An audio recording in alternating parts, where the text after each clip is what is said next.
This is John Steen. I want to call to order the CPS Energy Board of Trustees meeting held on September 21st, 2020. And I want to begin by asking our General Counsel, Carolyn Shellman, to do our roll call. Thank you, Mr. Steen. I'll start with you. Chair Steen. Here. Dr. Mackey. Here. Mr. Kelly. Here. Ms. Gonzalez. Mayor Nirenberg. Mr. Steen, we do have a quorum. We have 3 members present. Thank you. The next thing I want to do is cue Ivan. Ivan, would you go ahead, please? Thank you very much, Chair Steen, and good afternoon, folks. My name is Ivan. The CPS Energy Board of Trustees thanks you for joining their September regular board meeting by teleconference. The board is always interested in hearing public input. If you have pre-registered to speak during the public comment portion of the agenda, please press 0 on your keypad now to be put in the speaker queue. Again, press 0 on your keypad to be put in the speaker's queue. A member of our staff will take your name, and when you hear Chair Steen say your name, your line will be open and you will have 2 minutes to speak. You will hear a chime sound to indicate you have 10 seconds remaining to speak. For all others who speak during the meeting, please remember to identify yourself before speaking. And I will now turn the call back over to you, Chair Steen. Let's move to agenda item 2, which is the safety message. I think Mayor Nirenberg has not joined us yet. Is that correct? So let's ask our CEO, Paula Gold-Williams, to go ahead with her safety message. Yes. Thank you so much, Chair Steen, and to our Board of Trustees. Thank you so much for meeting with us today on September 21st. I will give a bit of context, and if the mayor if he is able to join in, I will defer to him. Actually, I think he just joined in, so why don't I yield the floor to you, sir? Okay. Good afternoon, everyone. Sorry for getting connected. We're on the safety update. Yes, sir. We're just calling on you, as we have been during this the pandemic, to give us an update. Okay, great. Well, thank you, Chairman, and thank you to the board. So our update continues in line with what we've seen over the last several weeks, over the last actually 6 weeks or so, which is that we are thankfully seeing an abatement of our overall infection rate and a continued downturn in the severity of the pandemic here in San Antonio. Overall, our positivity rate has declined to 6%. We're hoping to hit 5% possibly this week. We should have those numbers updated tonight. But our hospital system is in much less is under much less pressure with regard to the number of COVID patients admitted per day, along with our average daily census. We're also seeing fewer emergency runs for COVID-19, so things are starting to return to some degree of normal flow. All that being said, we are still very cognizant of the fact that the infection is out there, and based on our prior experience, it can go in the other direction very quickly. So we are continuing with our nightly updates, as well as admonition to the community to continue the physical distancing, mask wearing, hygiene, and all the other practices that we have gotten used to over the last several months. On a couple of bright notes, we've had some events start up again. In fact, we saw a UTSA game this weekend, very different than what folks are used to with regard to seating arrangements, entry into the building, and a lot more sanitation of facilities. That was done very well, and so it's through those kinds of processes that I think we're going to start to see business and activities slowly return to normal, as we wait for additional drugs and therapies and eventually a vaccine to be produced. Overall, the City of San Antonio passed its annual budget this past week unanimously. There's been additional resources put into housing relief, into health infrastructure, and as a primary means of dealing with the situation that we're in, the budget is balanced, and it is, again, testament to the hard work the council, the staff, and the community have done together to address the needs as we've gone into the pandemic. Last thing I'll mention, and not entirely related, but this November is obviously a very important ballot in so many different ways. I'm happy to answer any questions that folks might have about what's on it with regard to city initiatives and the action the council took last week to secure another 10 years of the Aquifer Protection Program and protecting the recharge zone and contributing zone of our most important resource, the Edwards Aquifer. So thank you, Chairman, for allowing me the time for an update. Thank you, Mayor, and again, thank you for your steady hand and leadership throughout the pandemic. So we'll turn to our CEO, Paula Goh-Williams, for her safety message. Yes, thank you very much. To augment and talk a bit about the pandemic from where we are coming from at CPS Energy, our team continues to stay very vigilant. Again, we continue to focus on physical distancing and staying socially connected. We try our best to check on all of our employees and stay engaged. And normally you can monitor people in terms of their body language. Here we have to pay a whole lot more attention to tone and just general conversation and checking on one another, particularly as it relates to employees and as it relates to their families.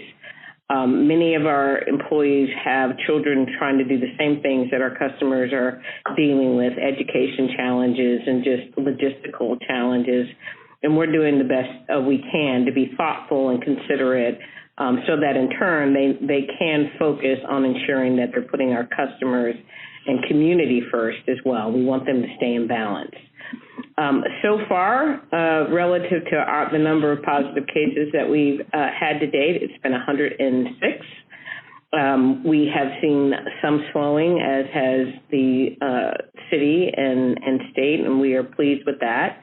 We are at a fairly low level of quarantined employees, 47, and that's a fairly low level for us. We've had upwards of 200 plus employees, depending on the time frame. So we are pleased that the quarantine number has also gone down. We don't have anyone in the hospital, and we have had no deaths. We have been blessed with having no deaths from this pandemic. We very much pay attention to the landscape, and we had noticed and looked at the change that the governor enacted to help businesses get restarted and increase the occupancy levels for businesses, which we really support and hope that this is going to be helpful to many of our restaurants and smaller businesses as they proceed. That said, we continue, again, to be vigilant. All of our locations still require and will continue to require screening, even at our customer service locations, payment centers.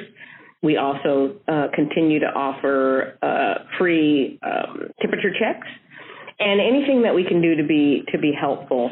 If a customer does come into our service center and says they have either been exposed to COVID, been in a large group and exposed, or if they're not feeling well, we do help them with other alternatives, and we have multiple ways to help them by phone or on the computer, different avenues. And our very energetic and passionate energy advisors do what they can to call back and make sure that they are helpful to these customers. So we are making it through. We are concerned about everyone in terms of safety, but we are very pleased so far that there has been a great deal of progress in our community, and we're very supportive. And that concludes my report. Thank you. I do want to say that it's been such a really challenging time for CPS Energy, and you've done a wonderful job of leading us through this, and you're continuing to provide that leadership which we've come to expect. So thanks so much to our CEO. Thank you, sir. Thanks to all our employees as well. Thank you. Let's move to the invocation, and we have for our the person that's going to deliver the invocation, Mr. Evan O'Mahony. And Mr. O'Mahony, if you're on the line, tell us a little bit about yourself in terms of your involvement with the company, and then proceed with your invocation. Thank you, Chair Steen. Can you hear me okay? Yes, I can. Great. Thank you. So my name is Evan O'Mahony. I am the Vice President of Technology Services here at CPS Energy. I joined the organization in mid-December of last year, and it's been very interesting almost year as I've learned a lot about the industry and balanced our response to COVID. But I'm very excited to be here today and share the invocation with you all. Thank you. Please proceed. We are thankful for this day that you have given us, for its blessings, its opportunities, its challenges. Thank you for the ability to be involved in useful work and for the honor of bearing important responsibilities. We ask that you would guide our thoughts and our actions so that we may have a successful meeting of the CPS Energy Board of Trustees. Help us to accomplish our goals while displaying your character. Help us to do good, to be honest, to serve others, and to fulfill our obligations to our community. We pray these things in your name. Amen. Thank you so much. That was wonderful. I want to pause and ask, has Trustee Gonzalez been able to join us? Yes, I'm on the line. Good, thank you. All right, the next agenda item is public comment, which provides an opportunity for members of the public to share thoughts on any of this meeting's posted agenda items. We'll follow a similar process as to what we've done for in-person board meetings. I'll invite pre-registered speakers to speak in the order in which they registered so we may hear their comments. They may only address the board on CPS Energy-related business listed on the posted agenda for this meeting. For this meeting, we have 5 registered speakers who will each have 2 minutes to speak. Speakers will hear a chime sound when 10 seconds remain, letting them know they should wrap up their comments. Speakers should state their first and last name, what organization or group they represent, if applicable, and indicate the agenda item number they're going to speak about. So our first speaker is Alice Canistaro Garcia, and she'll be followed by Richard Pettis.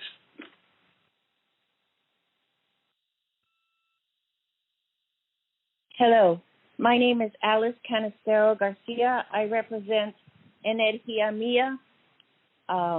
I'm speaking on Flex Bundle, Item 6.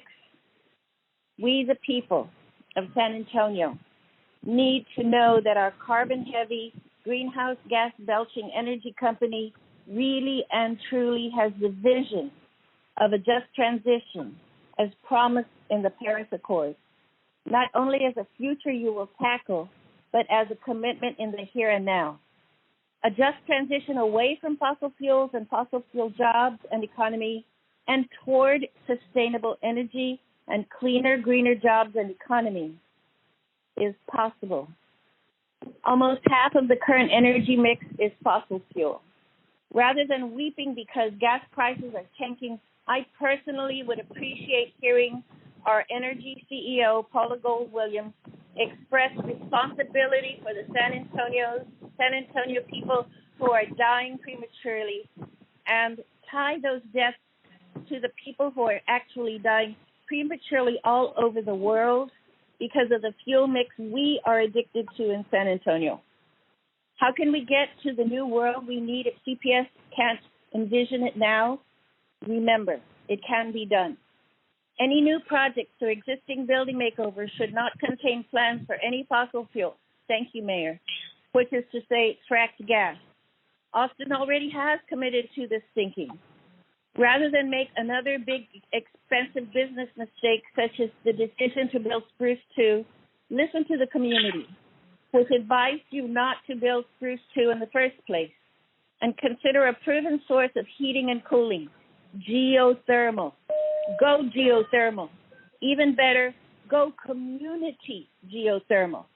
Remember, it can be done. Thank you. Thank you, Ms. Canistero Garcia. Our next speaker is Richard Pettis, followed by Patrick Garcia.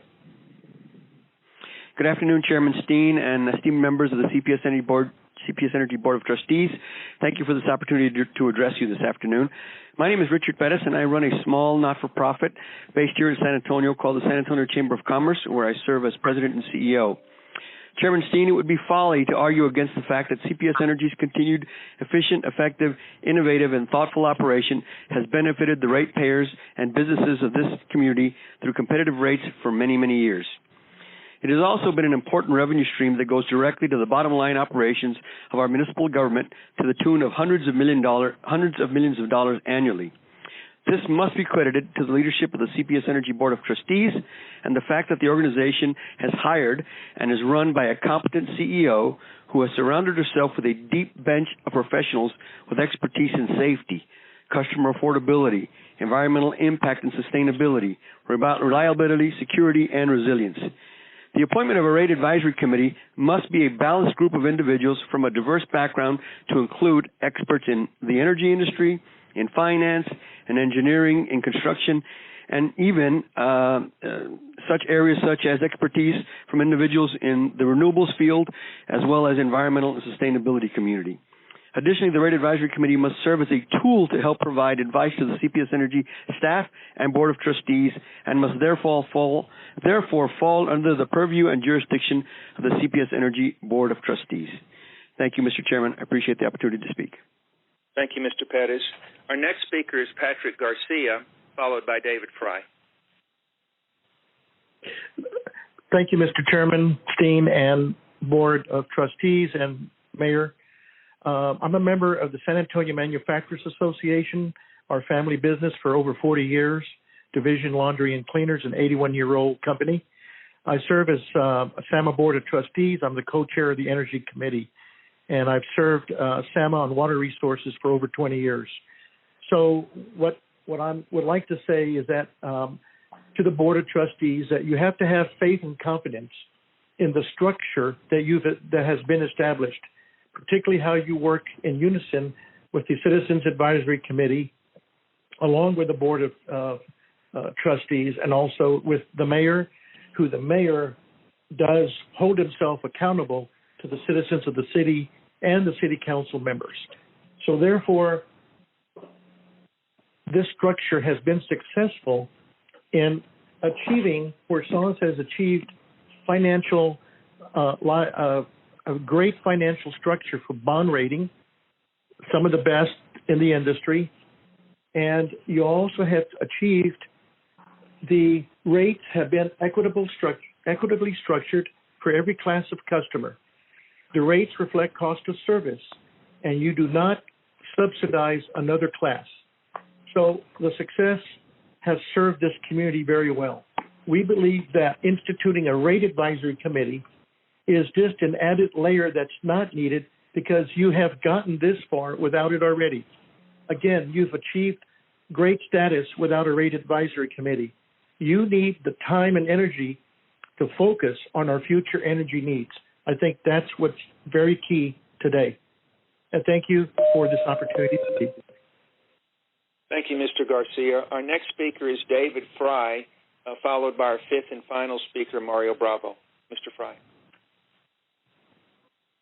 Yes, thank you. My name is David Fry from Cox Manufacturing and also a member of the San Antonio Manufacturing Association. Thank you for letting me speak today.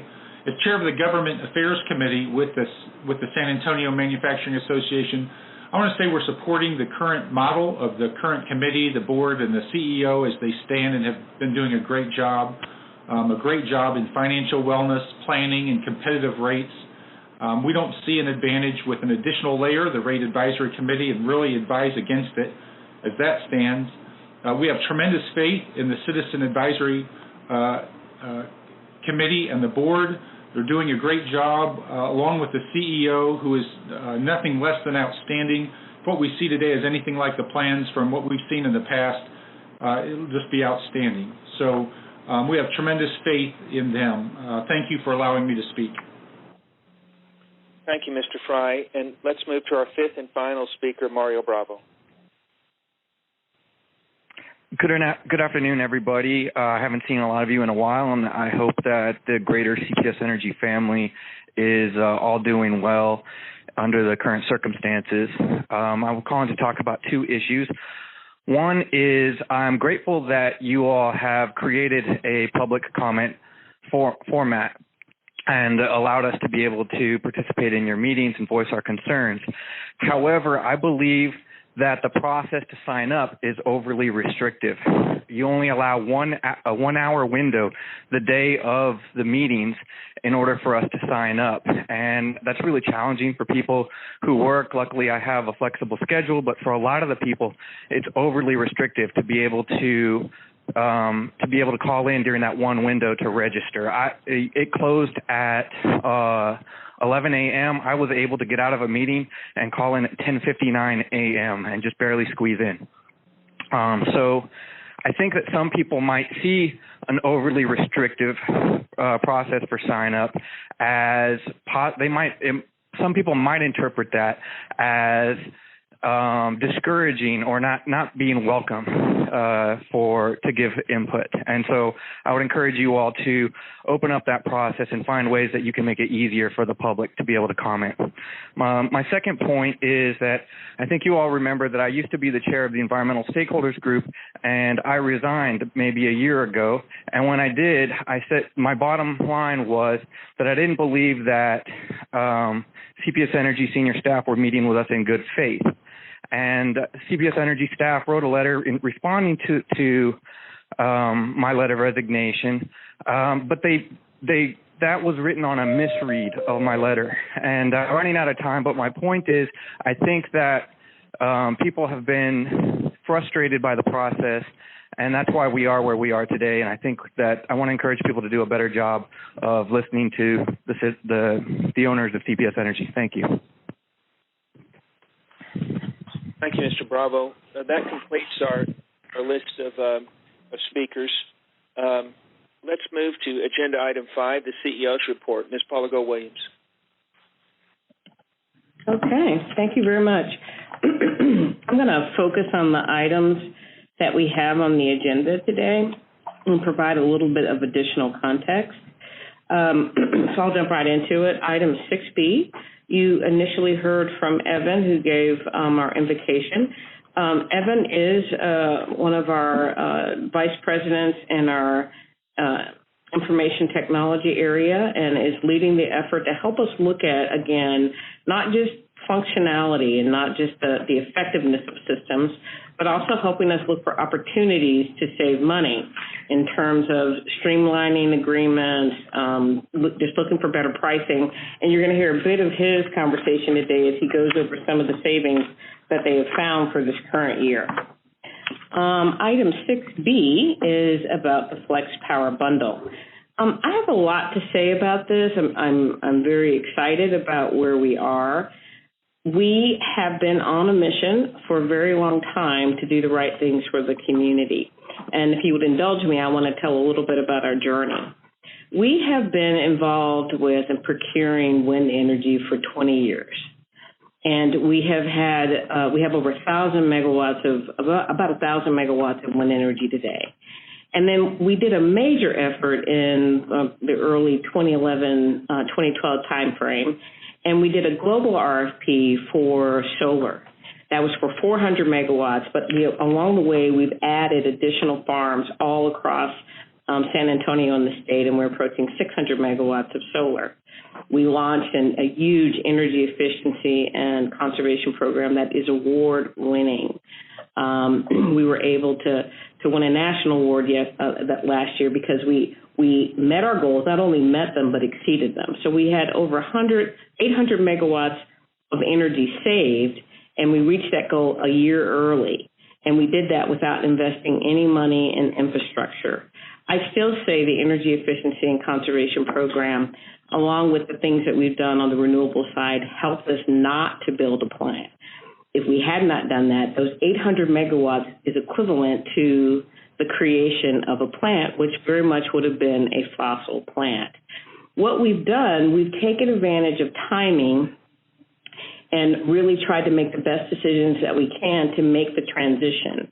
We have a perspective of blending the tried and true, the things that we do have, to try to get to better and newer and cleaner technologies. And our process is working. It's just a long-term game.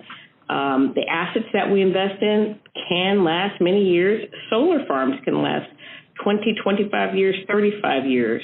So can wind farms, depending on how they're maintained. So this is an industry where you make some investments for a very long time. And the 3,100 employees that work at CPS Energy work every day to make sure, as I always say, to fly the plane, rebuild it while we fly it, and do it during a storm. We're trying to figure out globally how to make these changes. Back in 2017, we developed the concept of opening ourselves up and thinking more broadly about solutions, and that's how we came up with the flexible path strategy. And it said we do need to make sure that we're looking and thinking about new solutions. And we believe that innovation on the technology side is going to be critical to the success of the industry, to the success of our customers, and to the ultimate success of our company. And because we're the neighborhood energy company, we want to do it right for San Antonio. We additionally made sure that flexible path started thinking in terms of, well, how will we get through the next several decades? What will we do? And we do know that we have multiple plants that need to be retired. Quite a few of them, just by age, ultimately, are old steam units that are approaching over 50 years old, and it is time. They're not as efficient. And just like a used car, you eventually have to bite the bullet and get a better car. We're going to have to think about replacing that technology. And we very much understand that our coal units, they are highly functioning coal units. They are very effective to San Antonio and very effective to Texas. But we understand that those are more emitting, and we do all we can to keep those emissions down. We have scrubbers on those units, and we make sure that they are operated and fine-tuned, but we know ultimately we're going to have to think about a new paradigm for them. And we're going to push all of that through our prism of our 6 pillars. And all of these things have come through a lot of thinking about what's in front of us, listening to customers, monitoring the industry, and even our 6 pillars have come from that. Again, we know that we've also surveyed our customers. They care about whatever we do, make sure it's affordable. They also want us to make sure it's reliable. Those are the first 2 in every survey that we've done. That's what's important to them. Increasingly, environmental responsibility is important. Additionally, safety, security, and resilience are important. And we have to do all of that, making sure that the partners who want to give us and work with us to bring us new solutions in renewables and other new technology or however we're going to produce energy, that they know that we're a solidly run company servicing the 7th largest community in the United States. We have to stay financially strong so that others want to partner with us and give us the best value for the things that we do. That value translates into keeping the bills affordable. We have not done a rate increase in 6 years. We're doing all we can now to work with our customers, but we still know that we have to continue to have an eye on the future. So we talked about it a lot last year, trying to get more concepts about how could we do an RFP and what could we do and how could we make it appealing. And then COVID happened. And I think every country has been substantially affected. And a lot of the ways that we interacted and as fast as we were going, all of that has had to change through the lens of staying safe and secure. That said, we said, hey, we still have to do something. So we put out an RFI, and at the beginning of August, we closed that RFI, request for information, and we pushed that to 10 languages across the globe. And we have gotten the results back of just that RFI, which is going to help us figure out, are we asking the right questions? Are we connected enough to people who might want to help us find new solutions? Is it broad enough? Are we casting a wide enough net over the landscape of global technology? All the issues in energy are the same across the globe. Everyone's trying to figure this thing out. And so we were really, really pleased. About 25 of the almost 200 responses came from entities across the globe, away from the United States. But we're equally pleased that about 175 of those actually came from within the United States. So we think that we created real awareness about San Antonio and the serious nature that we're taking to try to solve problems. And we are excited. We have an organization that's helping us look at our evaluation of what did we hear so far. And again, we'll use this information to shape a better RFP, a more broad RFP, one that I think, again, will help us reach even better value for the community. Chris Euster, Dr. Chris Euster, is going to do that presentation, and he's going to share a wealth of information about what did we see so far, the different types of technology, some indicative pricing, sizes of projects, interest, things like that. His team and the rest of the senior leadership team are paying very much a lot of attention to this and thinking about what technologies didn't we see, what technologies might be still very much in the incubation stage and maybe not quite ready, or maybe we just again didn't get to the right partners. We're also thinking about different ways that we could partner, maybe at the federal level and the state level with entities that want to help us. And so all of those options are open to us. So more to come. What we did do is we combined the RFI search for the Flex Power Bundle for new energy production with energy efficiency and conservation. And so we're looking to be able to enhance our Flex STEP program.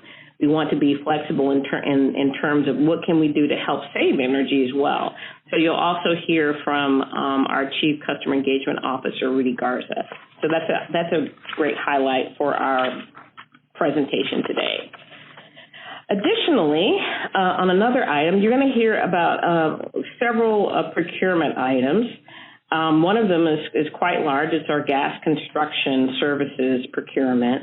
What we do is we use a mix of internal resources and external resources to meet all of the demand, because we do have customers who want us to make sure that there are gas services produced to neighborhoods and to buildings.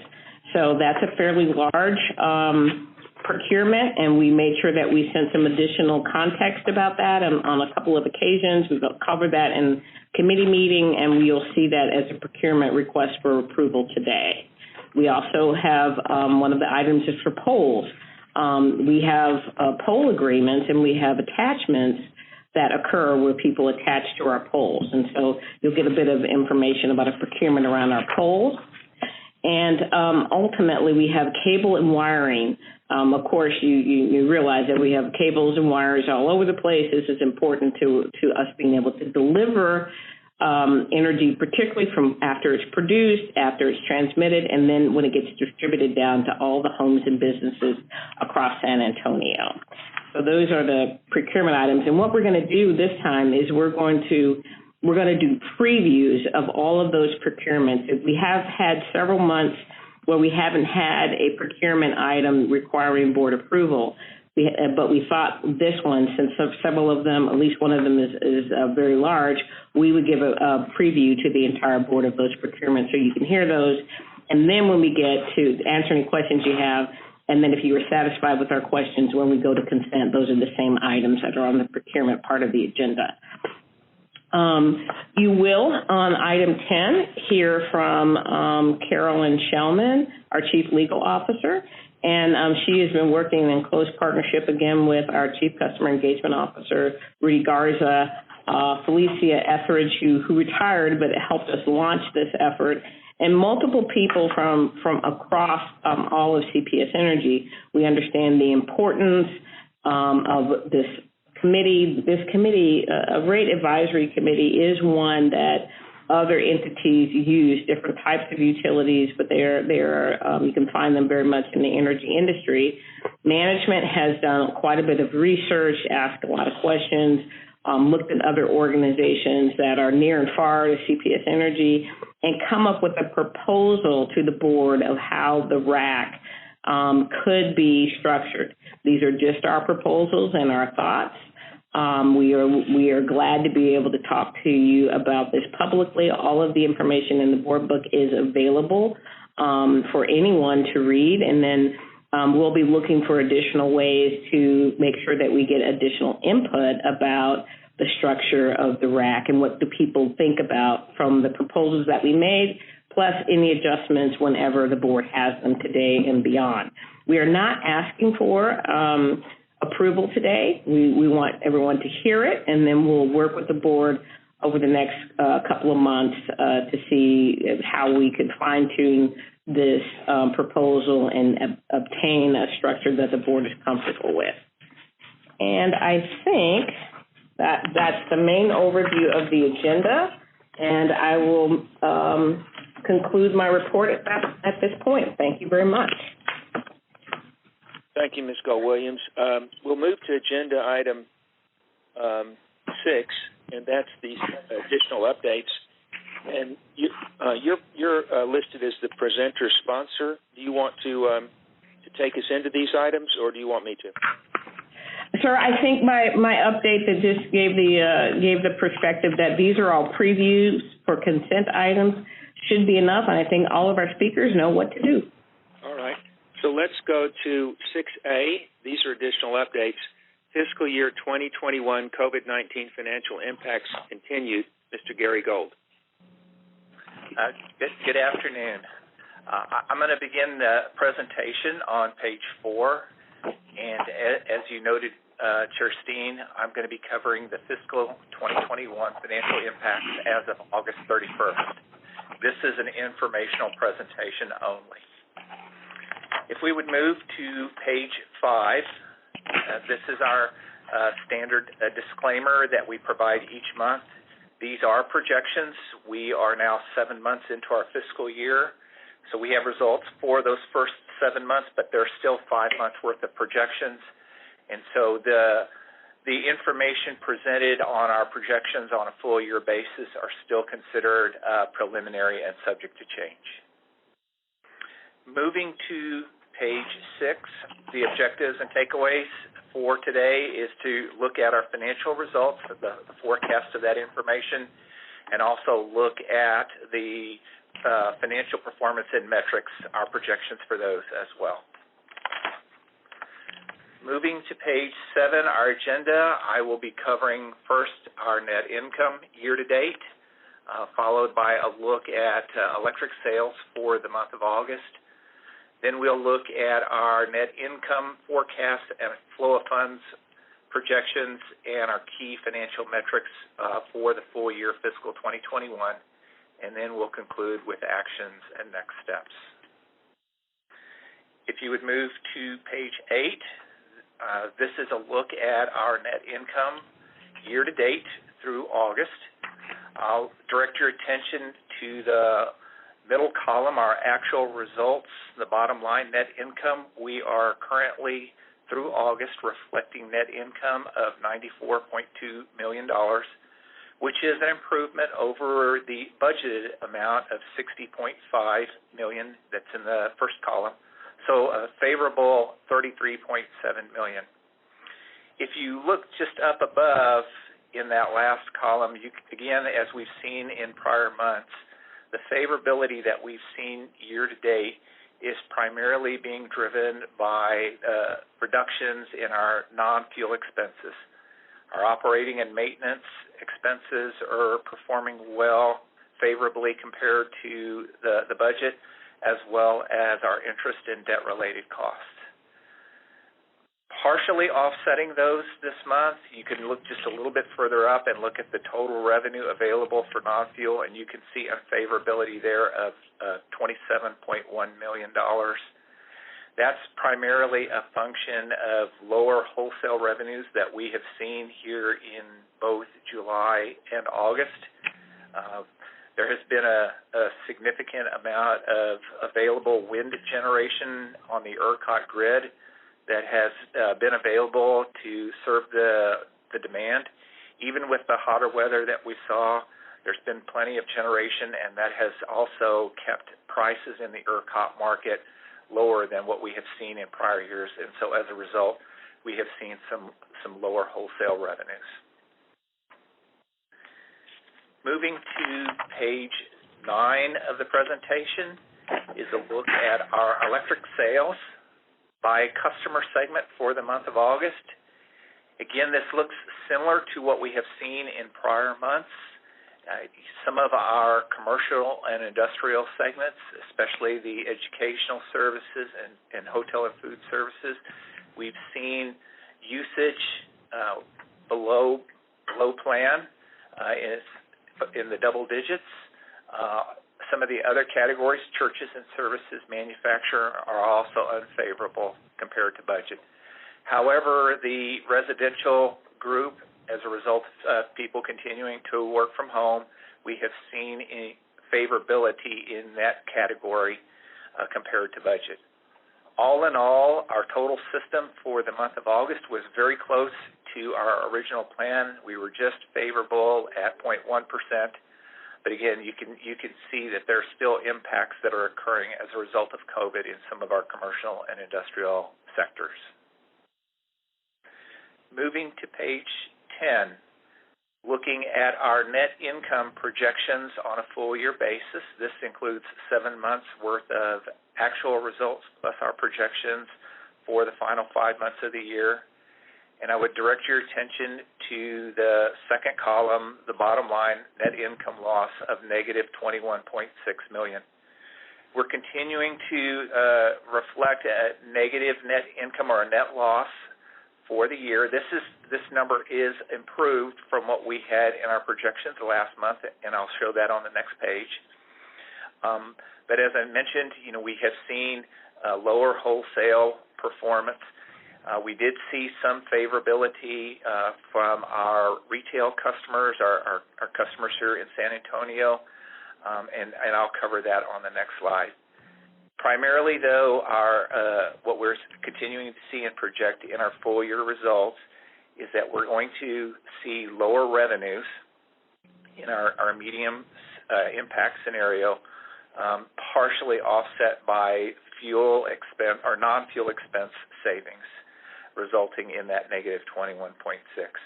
Our high impact scenario, we're currently reflecting at a negative 75.6, a net loss in that category.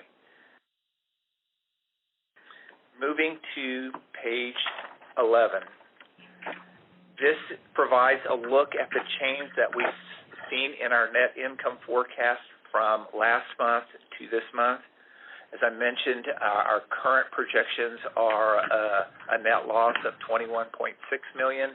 Last month, we had projected a loss of $28.2. So it has improved some.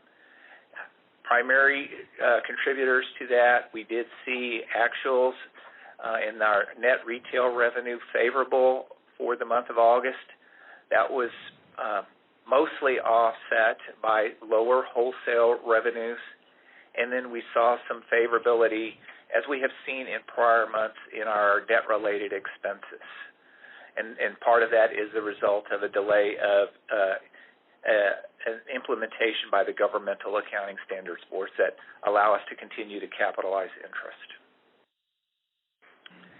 Moving to page 12, this is our flow of funds projection for the full year.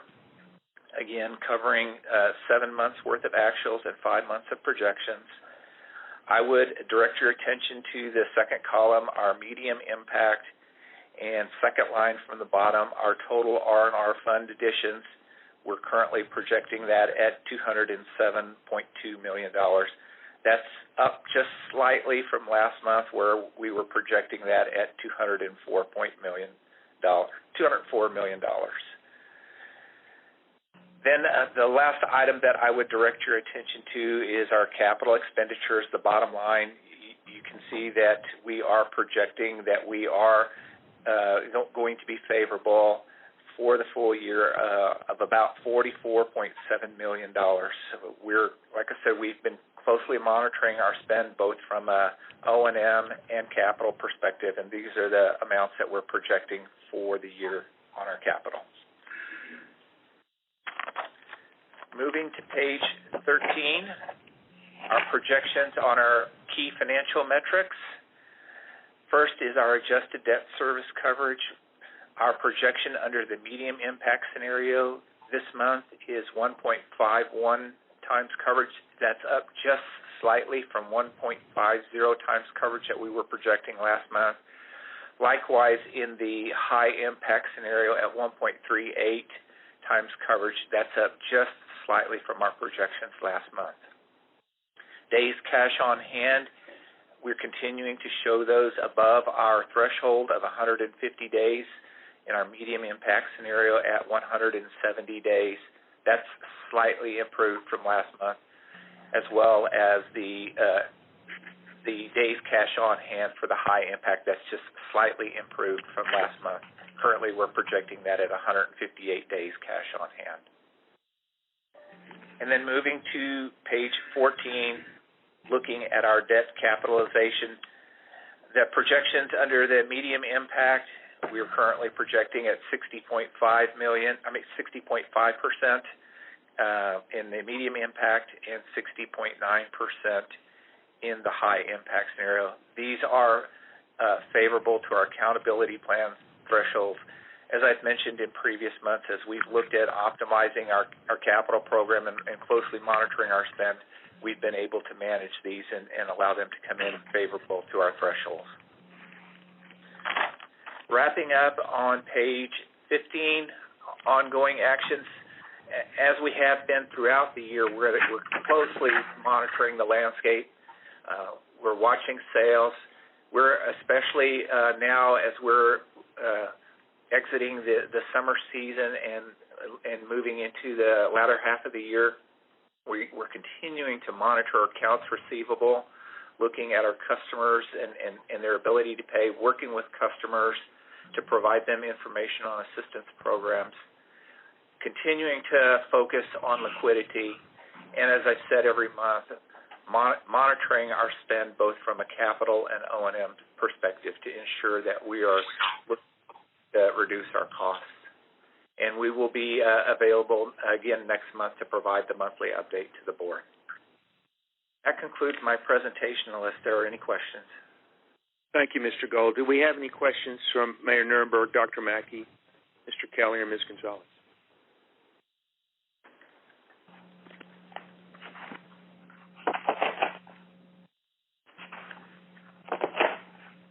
Well, hearing none, thank you, Mr. Gold.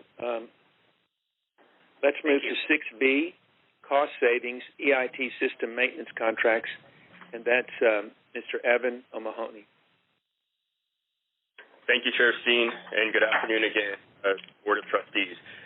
Today I'll be sharing with you cost savings that we have achieved in the current fiscal year through optimization of a number of our IT contracts. We go to page 18. Our objective is to highlight various savings achieved this fiscal year. On page 19, I'll recap our agenda. I'll start by providing some background.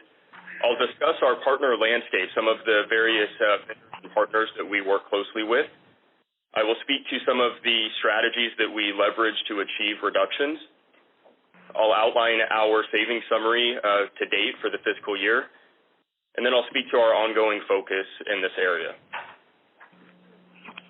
On PDF page 20, you'll see something you're very familiar with, our guiding pillars and foundation. As with everything we do, this initiative directly ties back to these pillars, specifically our financial responsibility and customer affordability. Moving to PDF page 21, I want to start by providing some general background in this area. So our IT organization supports the budgeting and ongoing management oversight of various software and hardware contracts that are used all across our organization. These agreements include everything from our physical infrastructure that sits in our data center to the various software and services that are utilized by the various operations and support teams. On an ongoing basis, we are constantly evaluating all of the terms of these various agreements to identify opportunities for cost reductions through various strategies, which I'll speak to here in just a minute. Moving to the next page, PDF page 22, I want to speak a little bit to our partner landscape. So in total, we work with hundreds of various partners that support different technology solutions that we have deployed. Again, this could range from hardware that we're using, whether it's an individual's computer or infrastructure in our data center, to various types of software solutions. On the left, you can see a handful of vendors that we partner with, various organizations. Some of them may look familiar to you. And when we look at these, we not only identify the larger vendors, but also our smaller vendors. We also partner very closely with our supply chain team to identify any local organization that we can partner with when we evaluate the best avenue to procure these different products and services. When we take a look at the overall maintenance budget that we manage from a technology perspective, our top 10 vendors, which are depicted here, make up about 65% of our total annual spend for just our IT contracts budget. We'll move to the next page, which is PDF page 23.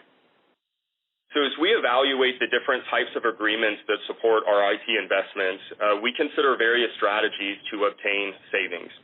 In some instances, we may be able to leverage standard renewal terms that provide an avenue for us to negotiate price reductions based on a particular term duration, or possibly incorporate other value-added incentives such as training credits or other things that may benefit the organization. We also proactively assess our license usage and try to identify opportunities where we may be able to reduce licenses based on our particular requirements.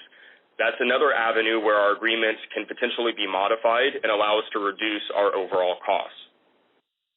Additionally, many of our agreements also include various incentives to maintain supported version requirements. So I'm sure as many of you are aware of, even when you use software at home, that they often require, those software components often require various version upgrades. Our team does a great job ensuring that we maintain our version requirements with our various vendors, so we don't see any additional costs and we can defer what would otherwise be an expense as we look at these various types of agreements. So when we look at this entire portfolio of technology components, our goal is to maximize opportunities for savings through a varied approach based on what the particular type of an agreement may be or the specific services or products that are provided. Moving to PDF page 24. Here I'll highlight where we have successfully leveraged some of the various saving strategies that I mentioned. The first agreement that you'll see outlined, which is around our data center infrastructure that we have deployed, we were able to renegotiate this particular agreement, which yielded a savings of $861,000 in the current fiscal year, as well as an additional $700,000 in subsequent fiscal years through 2023. Again, this is an example of where we were able to take advantage of an agreement that was nearing expiration and work closely with the vendor partner to negotiate a multi-year term with integrated discounts to provide value back to CPS Energy. The second that I'll highlight is around server software licensing. Again, our approach here is a little bit different because now we're not talking about hardware, but we're now looking at software where maybe we can control licensing and identify opportunities for reduction, which is exactly what we did in this particular scenario. So through our proactive approach to identify where we were able to reduce the number of licenses that were in use and also ensure that we were maintaining the appropriate version requirements, we were able to reduce this particular agreement by about $224,000 in the current fiscal year.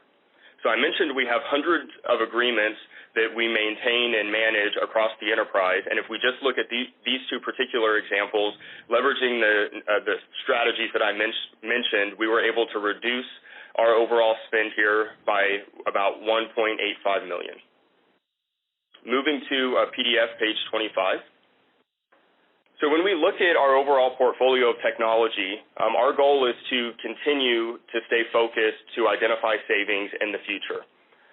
We evaluate all of the contracts, as I've mentioned, and are also actively restructuring our vendor management and compliance teams to provide even more proactive support around all of our various agreements and vendor partnerships so we can further recognize savings for the organization. So while I've highlighted a couple of examples for the current fiscal year, this is an ongoing effort that is heavily integrated into our day-to-day operations. Moving to PDF page 26, that concludes my presentation. I'm happy to answer any questions that you may have. Thank you very much, Mr. O'Mahony. Any questions or comments from the trustees?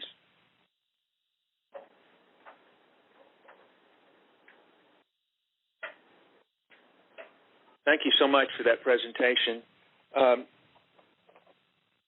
Ms. Gold-Williams, I know you want to introduce Chris Eukstra on this next item, but I want to pause a second and just reflect on you and your team and the incredible fiscal stewardship that you've displayed. I'm just thinking the last few years, this intense focus on cost savings, and it's because of your good work, it's allowed us to avoid having I think we've gone 6 years without a rate increase. Would you speak to that for us? Yes, sure. We understand that our customers expect us. Again, we have polled our customers and surveyed them, and clearly it's important in San Antonio for us to think constantly about saving money, to be prudent with our dollars, to do all the things that they have to do when they're managing their households and their businesses. And so the board has in turn stressed this over and over again with us, the importance of being fiscally accountable, looking for those savings and doing them in terms of still making sure that we are safe and we manage to all our pillars, but anything that we can do to drive more value and to save money, all the way to the tone at the top to the board, is something that's resonated with all our employees. And so, they've done this for years, and they very much understand the importance of, especially now when so many people have been affected. And we are trying our best to be helpful to customers. We are still calling and trying to help them with ways to manage their resources that they have, share information, not just about CPS Energy, but the food bank and just other services that can help in terms of pressure that people feel. So we think it's all connected. We think that it's not all about doing one thing or the other, but we understand to have the right foundation to be secure enough, again, so we can continue to conduct business, attract partners, stay, very effective and bring goodness to San Antonio. We've got to do the right things, and the blocking and tackling is to continue to save money wherever we can. Thank you very much. Let's move to 6C, which is the Flex Power Bundle update. And Ms. Gold-Williams, I think you wanted to start, bring Dr. Eukstra into this with a few comments. Yes, sir. After I thought about it a bit, I did want to just punctuate a couple of things. We are going to release the newsletter, CPS Energy's newsletter day, and talk about this as well. And the board got a preview of what we were doing. We completed a sustainability report. We had been asked about this before from our environmental stakeholders group and realized that we hadn't done one in multiple years. And so we think there's a lot of goodness out there to do this report and think about the things that are happening, how much progress is being made, and being able to share that information. So we are also going to post that new sustainability report today, and we are going to get printed copies to anyone who would like them mailed to them so they can have them. Those should be ready in a couple of weeks. As a complement to the work that Chris's team did, Dr. Eukstra's efforts in terms of looking at what we can do to produce power, but also think about it from an environmental standpoint. When we put that RFP out there and we did it in 10 languages, as we thought about it, we thought it was also important to share with the same group of people globally what we're doing in terms of sustainability. So we're going to issue that report and with a cover in 10 different languages. And all of this stuff is, again, to continue to say, we know it's hard and it's difficult, and it's really interesting to try to find these solutions. And we, again, want to invite everyone in on a very proactive basis and let them know where we've been and what we've been doing, but also that we're not done. So all of that's going to be coming forward, and we look to get some good responses as well from our sustainability report. And with that, I'll turn it over to Dr. Euster. Thank you, Paula. Good afternoon, Chair Steen and trustees. I'm going to give an update to the Flex Power Bundle here today. This is our procurement path to get 900 megawatts of solar, 50 megawatts of battery storage, and an all-source approach to firming capacity to ultimately replace a fossil plant. So this is a very important strategic project. As Paula said, I'm going to give a preview of what we're seeing from the Flex Power Bundle RFI, the request for information responses. The due date for submissions was August 31st, so the team has had a couple weeks to look at them, and we wanted to share these early perspectives with the board and the community. So and one other thing, Rudy Garza, our Chief Customer Engagement Officer, will cover the Flex Step part of the RFI. We had a portion that was focused on getting information for Flex Step, and Rudy will cover those pages. If you go to page 28, PDF page 28, our objectives, takeaways like I said, we want to preview what we are seeing from the all-source Flex Power Bundle request for information. The agenda on page 29, I'll go over the RFI overview and background, the global response that we achieved, and the early insights we're getting into solar, storage, firming capacity, distributed generation, Flex Step, also economic development ideas that came out, perspective on challenges that we wanted to get, and then the RFP stakeholder engagement consultant that we brought on to help support this very important process and our path forward. So if you go to PDF page 30, again, a reminder, the Flex Power Bundle is an integrated approach that includes up to 900 megawatts of solar, 50 megawatts of storage, and an all-source firming capacity. And what's important here, and I think Paula mentioned this, this is not just going to be a quantitative evaluation, but it's going to be a qualitative and quantitative evaluation as we get to an RFP. Because economics is important, the environment is important, the social impact of this is also important. So we want to look at that, triple bottom line, so to speak, to really understand the value that we can bring to this community with this strategic project. If you go to page 31, again, we are thinking global, apply local. We saw very strong responses across the globe. From 5 continents, over nearly 200 responses were received from across the globe, including North America, South America, Europe, Asia, and Australia. And so I think we achieved our objective of really raising the visibility and bringing kind of the best innovative ideas here to San Antonio that we can ultimately use to shape our RFP. If you go to page 32, this is a categorization of the responses. You can see 65% were specific to the Flex Power Bundle on the chart on the left, 19% Flex Step, and then we saw some proposals that had a combination of both, which was good to see because we are looking for distributed demand side solutions as well as utility scale solutions. So it was good to see that combination. On the right-hand side, you can see the responses by technology. We saw 36% solar, 18% battery energy storage, 11% alternative technology, and I'll talk a little bit more about that, 6% gas-fired generation, 3% wind, 19% Flex Step, and a miscellaneous category of 7%, which included some consulting responses. If you go to page 33, so some of the insights we saw in solar, we did see some very competitive and attractive terms, contract terms between 10 to 25 years, project sizes between 5 megawatts to 900 megawatts, and indicative pricing from $18 a megawatt hour to $60 a megawatt hour, and that was kind of the range that we expected. So no real surprises here.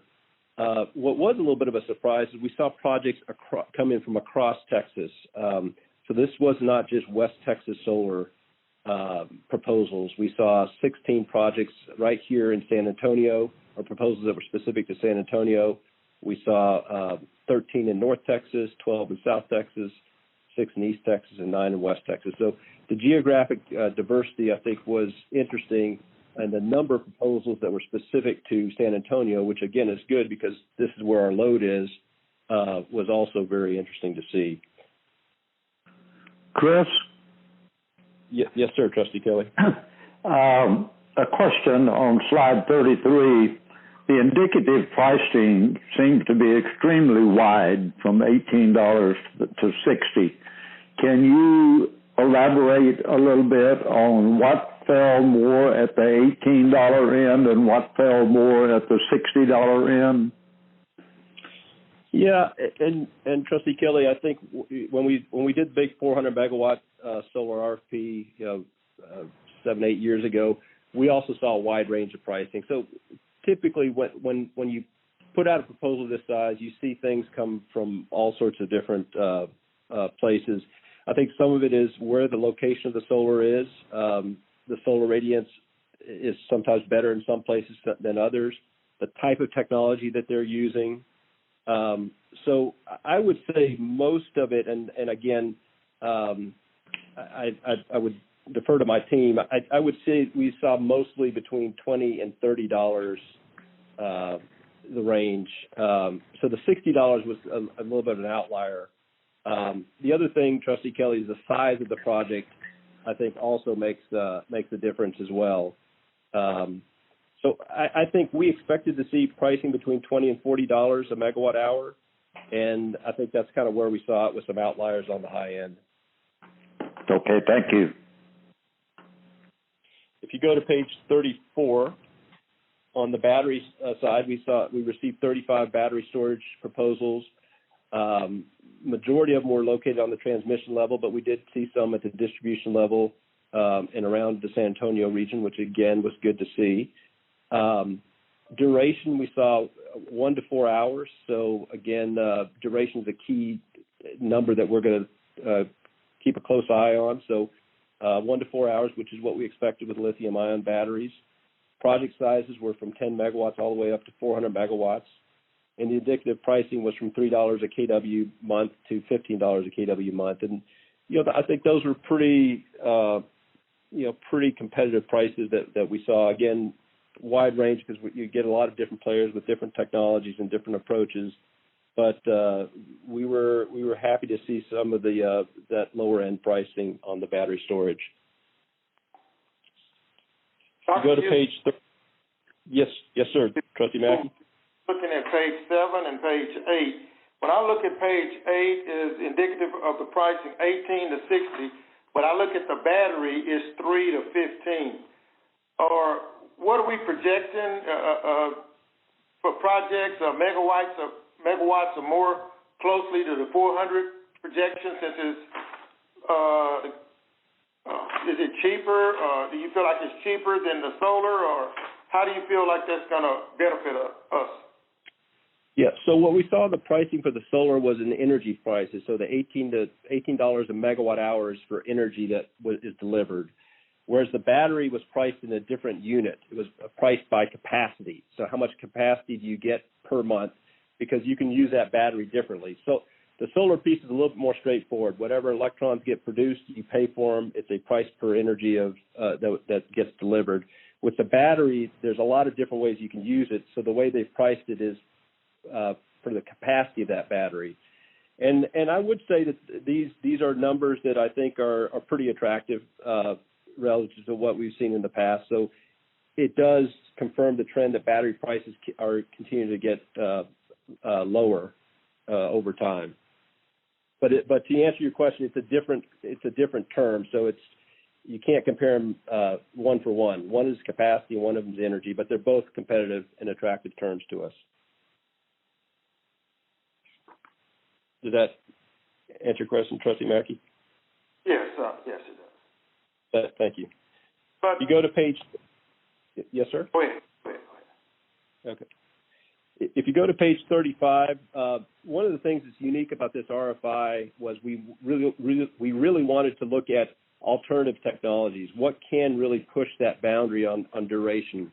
Can we have energy storage at 6 hours, 8 hours, 24 hours, 48 hours? And this is where we got a number of different proposals that were pushing conventional boundaries around energy storage. One of we got a group of proposals around compressed air energy storage.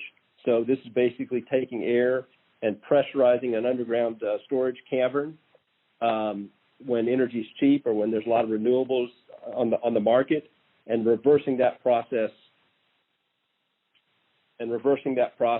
to. Can y'all hear me? I got a note to speak up. Can y'all hear me? Okay. I can hear you. You've gone high and low, Chris. So if you kind of stay close to the microphone would be good. Okay. Thanks. So compressed air is again, you're energizing an underground cavern and you're reversing that process. The thing about this technology is you can scale it. You can have hundreds of megawatts. And you can have very long duration. So, and there are a couple of examples out there like this. So that's one that we want to keep our eye on. There's another set of proposals that we got around liquid air energy storage, where you're basically liquefying air using energy when it's cheap and available, freezing it into its components, oxygen, nitrogen, and then reversing that process when you need energy, and basically recover that for scarcity of energy. On thermal energy storage, we saw ideas or proposals to basically capture wasted heat coming from even some of our conventional plants. So if you have a peaker, can you basically store that thermal energy? So you're not adding fossil capacity, but you're capturing energy a second time and storing that energy and using it when you need it. We saw underground pumped hydro, where you pump water into for example, an abandoned oil field and pressurize it. Because in Texas we don't have any height for hydropower, but we have a lot of well structures that you can pump water in, pressurize it when you have energy available, and you reverse that process when you need that energy. And then finally, kinetic energy, which is a flywheel which rotates at very high speeds, I think around 16,000 RPMs. And again, you can energize that when you have energy available, and then reverse that process when you need it. So a lot of interesting technologies with longer durations and higher efficiency than what we see with lithium-ion batteries. I think the key for us is how viable are some of these technologies commercially, because this is not a pilot program. We are looking to to firm up renewables in a way that can ultimately replace a traditional fossil plant. If you go to page 36, again, this kind of brings it together. We did see conventional approaches, a combustion turbine-based gas-fired generator. We saw reciprocal recip engine gas-fired generators. We saw some innovative technologies around thermal energy, like I talked about, liquid salt combined cycle, distributed connected battery energy systems. This could be a place where we connect with the flex step portion with the customer. So that was pretty interesting. Geomechanical pump storage and compressed air energy storage systems. And then integrated approaches included solar plus storage. We even saw solar plus a nuclear proposal. Again, this was not new nuclear. This is coming from an existing nuclear plant to firm up the solar. We saw wind and storage, and we saw wind plus solar plus storage. So, a pretty comprehensive approach of ideas to help us kind of figure out ultimately how we want to shape this RFP. If you go to page 37, on the distributed generation, there was very much a local focus there, and this is very important to us. We do think that ultimately the RFP has to have a distributed component to it. It's local here. It's where our load is. There's oftentimes jobs and businesses involved with local DG, distributed generation. So we saw 17 responses received, including solar plus storage, standalone storage, community solar, and microgrids. And projects range in size from 5 megawatts to 900 megawatts. If you go to page 38, I'm going to turn it over to Rudy Garza, our Chief Customer Engagement Officer, to walk us through these proposals. Thank you, Chris, and good afternoon, trustees. I'm excited to walk you through some information regarding the RFI related specifically to our Flex Step program, which we have been in the development stages on over the course of the last year.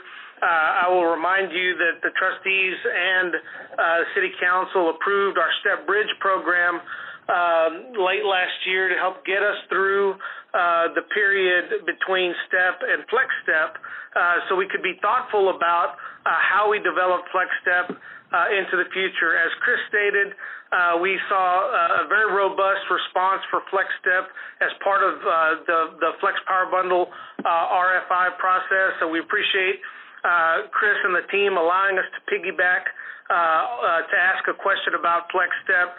In order to be efficient, it was timely.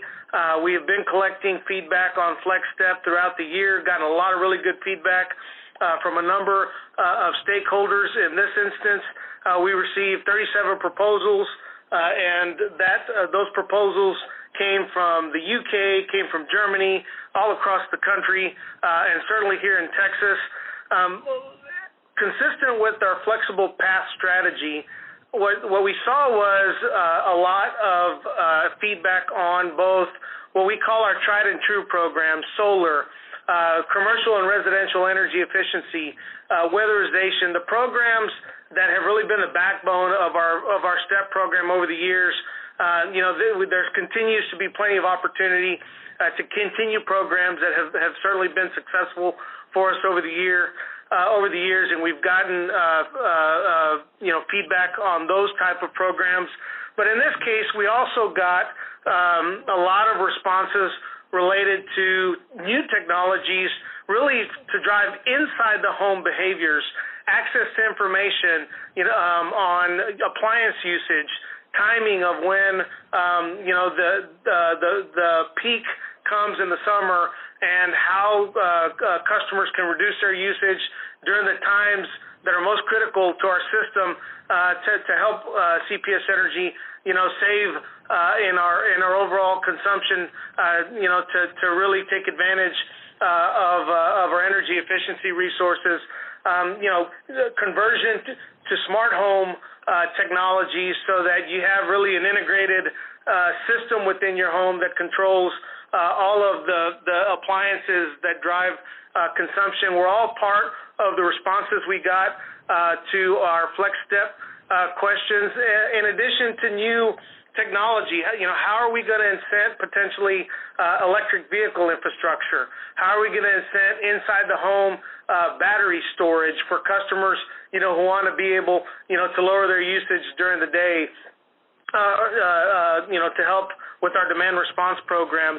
So overall, we were very encouraged at the combination between, what we know about our energy efficiency programs and what's possible, what's new, so that we can continue driving programs, in an innovative direction. One of the great things about STEP that I want to reiterate over the years has been our ability to back off of programs that maybe weren't as successful as others, to introduce new programs when we saw the need to try to incent behavioral changes in our customers, and we expect that to be an approach that we'll present to the board in the near future.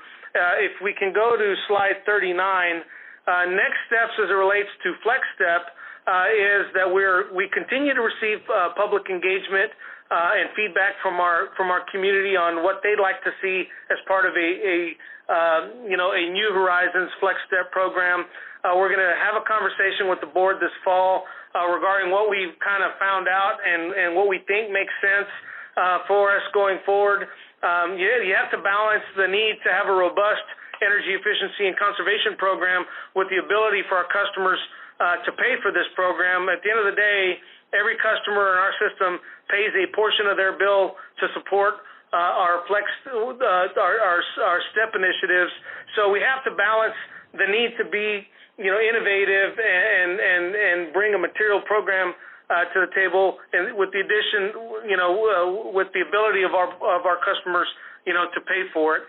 So we're going to bring a presentation back to the board, let you think about what you heard, and then we will, base a final recommendation for you to weigh in on once we've factored that feedback into our proposal. And then, once the board approves it, we will have to take that back to City Council for approval. And we can move on to slide 40. And Chris, I will turn that back over to you. Okay, thank you, Rudy. The other thing that we saw in the proposals was economic development possibilities. More than 70 responses proposed economic development for San Antonio, including education, job training, community funding projects, support of local jobs. We want to see small, medium businesses get involved here. So I think there's a real opportunity to have a significant economic development component to this, as we did with the 400 megawatt RFP back 7-8 years ago. If you go to page 41, one of the things we wanted to understand was, were there any challenges that we needed to be concerned with bringing in an RFP of this magnitude, whether they be import tariffs or COVID-19. And we really didn't see any showstoppers. So I think, there's some level of uncertainty on projects with commercial operation dates of 2021. But, beyond, I think it becomes less of an issue. So no showstoppers here. And I think we're fortunate to see that. On page 42, we did bring on, and I think we mentioned it, last time, but we did bring on a consultant, which is a consultant RFP, was awarded to Black & Veatch to help us support this flexible path in the Flex Power Bundle. They are partnered with Han Public, which is a veteran-owned business, and then Electric Power Engineers, which is a woman-owned business, which is a technical subcontractor, and Han is the stakeholder engagement subcontractor. So we're glad to have the extra help as we move through this process. So if you go to page 43, PDF page 43, again, in summary, we saw a wide range of solutions and ideas for us to consider and help shape the RFP. But the bottom line is there's a real potential to bring, a very special, groundbreaking project here to San Antonio with this effort. And we want to continue our community and stakeholder outreach. We want to use this information that we've learned through the RFI process to shape a Flex Power Bundle RFP, hopefully this year, to launch the RFP, a Flex Power Bundle RFP this year. So we're very excited about it, and that concludes my remarks. Thank you, Dr. Eugster, and thank you, Mr. Garza. Any questions or comments from the board? I have a comment. First of all, thank you for the presentations. I want to make sure, though, when we make decisions, and I'm all about economic development, and from that, creating jobs and be able to leverage the partnerships for education, et cetera. One of the things I want to make sure that we're mindful is that when we make these decisions, that there is a system of accountability for the chosen companies when it comes to, especially innovation, that there is a system of accountability when we award contracts to ensure, first, they say what they're going to do and they mean it. Basically that there's a realistic accountability in job creation and holding them accountable to that. That there is a system that ensures small business participation, and that there is a system that somehow protects whatever intellectual property that we buy. These types of bids are a little bit more complex due to early stage of either innovation or there hasn't been a proven track record within our organization or others. And so I just want to make sure that as we're making these decisions, we have some kind of systems that allow us to hold them accountable, as well as test potentially some of the implementations of this innovation. Also, I'm all for innovation. I just want to make sure that, again, that we find a balance in meeting environmental goals faster as well as safely. And so I'm looking forward to more engaged conversations with the final list of potential vendors as well with our constituents, just to make sure that we're fully transparent in this process. And that's it. Thank you. Yes, we will do that. Thank you, Trustee Gonzalez. Any other questions or comments? A couple questions. Chairman, this is Ron. Yes. Oh, yes, sir. Go ahead, Mayor. First of all, obviously this is very exciting. We sort of see the potential for something great to come out of this, and also something that will grab the attention of the energy industry globally, just given the fact that here we are with an RFI in the middle of a global pandemic, and we've got 5 continents that are responding to it. Some of the technology, obviously the innovations, we're going to need to be more familiar with. What I'm curious about, though, is in terms of the additional public and community and stakeholder engagement, what are we seeking to get from that? And help me understand how that works with the overall timeline for how we're going to move forward. Clearly, there's some, there's some common threads in the responses based on the presentation today, particularly on the solar side of things. And I'm all for, making something happen that could be a game changer. We know that some parts of that, though, are going to be predictable, particularly on the solar side. Help me understand how the engagement's going to work and then how we're moving forward with the rest of the timeline. Well, I'll start this off, and then I'll kick it over to Rudy, whose team is leading some of the stakeholder engagement. I'm sure Paula would like to weigh in. But we are trying to put all of this out for, even things like indicative pricing. So, we are planning to put this on our website, this presentation. We have a deep dive on all these technologies that we plan to put on our website as well. So we want to be very in close partnership with our community as we go through this process. To your point, Mayor, this is never been done. This is, somewhat complicated, and we want to be as transparent as possible as we go through this process to basically have a renewable solar-driven solution that is ultimately replacing a fossil plant.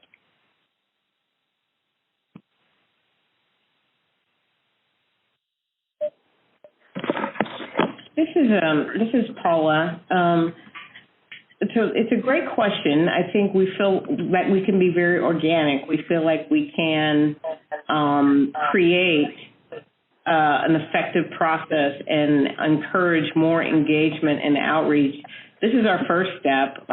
This part of the board hearing, the materials, as Chris said, we're going to be posting information so that people can see it happening. We're going to be outreaching, looking for ways for people to look at the information and give us feedback. And also, we're going to look at just different ways of outreach. So we are very open as well, and if anyone wants us to explain, any organization wants us to explain what we're doing, what's included here, is great. And we're also going to look for a way to have an open session so that people can hear it either telephonically or online, depending on what's most available to them. The challenge I think we have is that we're very enthusiastic and we want to move fast, but we are pacing ourselves to think that the public process, again in the middle of COVID, could take a little bit more time.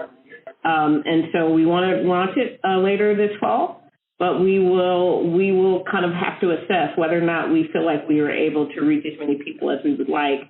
And we'll keep the board updated along the way and give you our input and our belief about how much we've been able to penetrate or whether we can expand that. And then also get your input about whether you think we ought to try other avenues. So we're totally open to the process. Something we might want to consider is maybe developing like a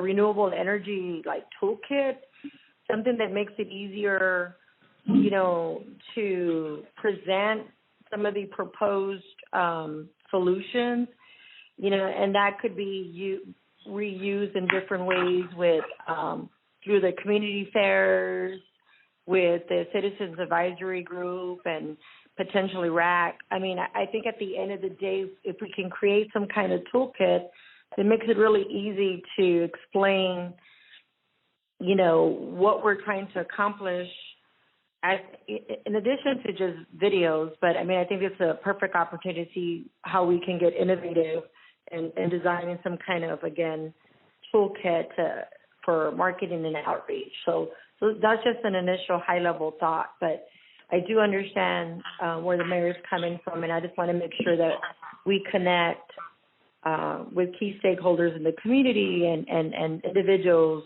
who have a vested interest in making sure that, we again, they're part of the process.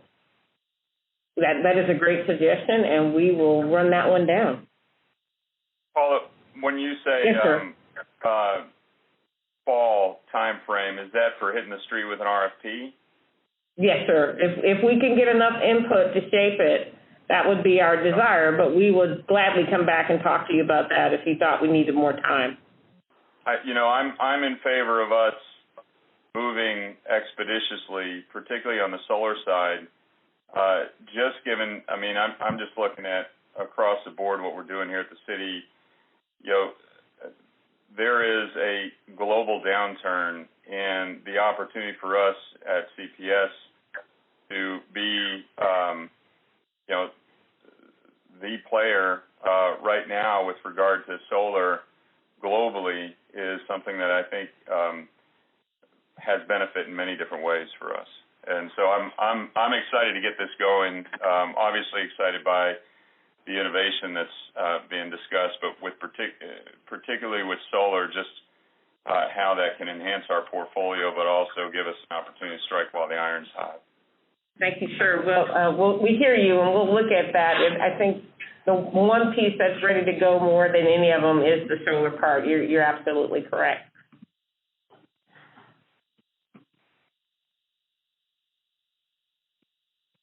Mayor, do you have any other questions or comments? Oh, no, sir. Thank you, Chairman. Thank you. Any other questions or comments from our trustees? Chair Steen, I did want to add, Dr. Mackey asked a really good question that Chris handled in terms of some of the technologies are even priced differently because they're a different type of technology. And the thing I just want to highlight again, I think moving and feeling really comfortable about solar makes sense.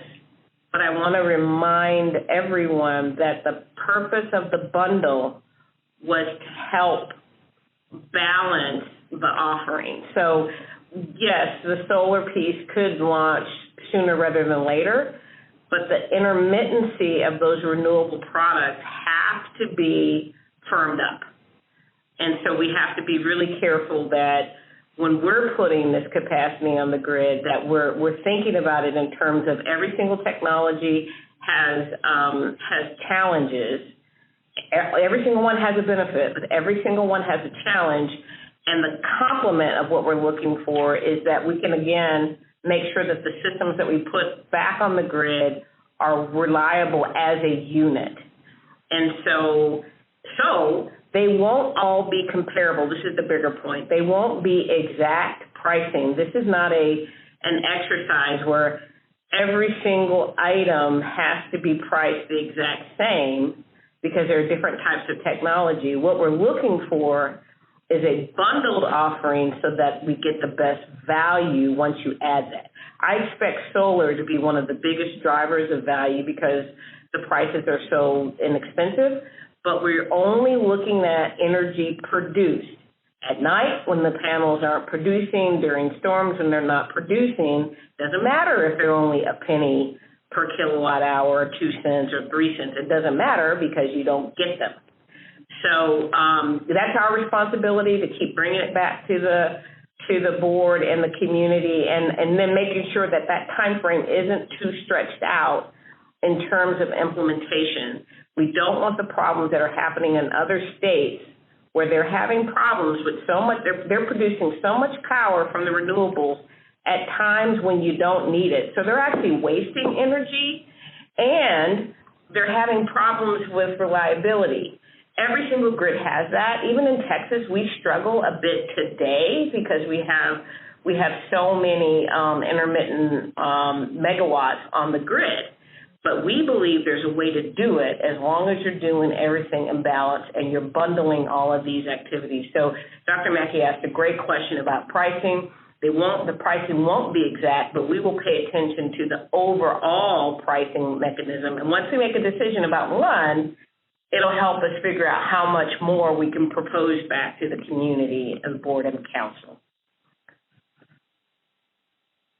Thanks, sir. All right.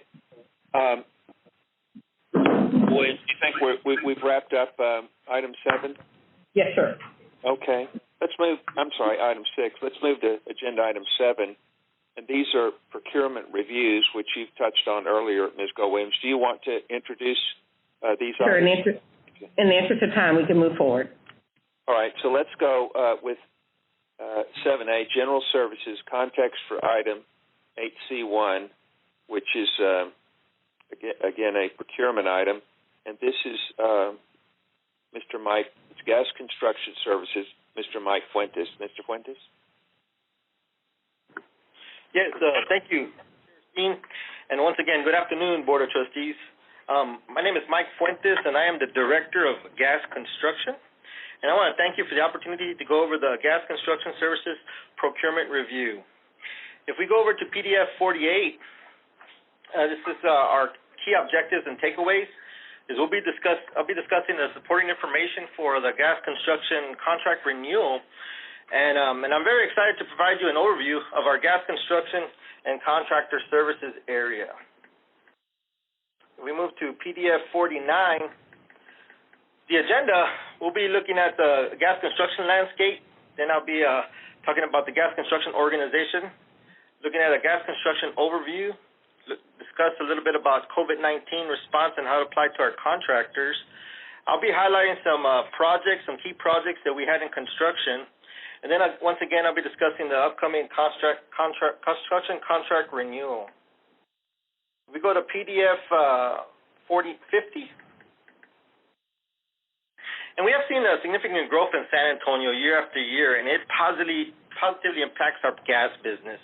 You know, we're in the process of renewing our 3-year gas construction contract, and this contract is a reoccurring procurement. And it is, like Paula mentioned, it is on our today's consent agenda. And we have been utilizing gas contractors through multi-year contracts for the last 20 years in gas. Here at PDF 50, I'm going to be going over our gas construction procurement landscape. We have drafted this to provide the necessary context, for full consideration of this procurement contract, and to help us better explain the basis for the $120 million value. I presented this at our Operations Oversight Committee meeting in August, and this was also sent out to the board in a recent board communication. If you see here in PDF 50, it's broken up into 4 points. Point 1 will describe the overall benefits. Point 2 will look at some samples of some of the type of projects that have been requested by customers. Point 3 will look at some charts showing the growth in usage. And in point 4, I'll be discussing the demand from customers and how it is got us to a point where we're requesting a higher level of spend. Here at point 1, we see that this new 3-year contract will continue to help us support customer growth. It's going to contribute to increased reliability, safety, and it's going to help us adhere to regulatory compliance requirements.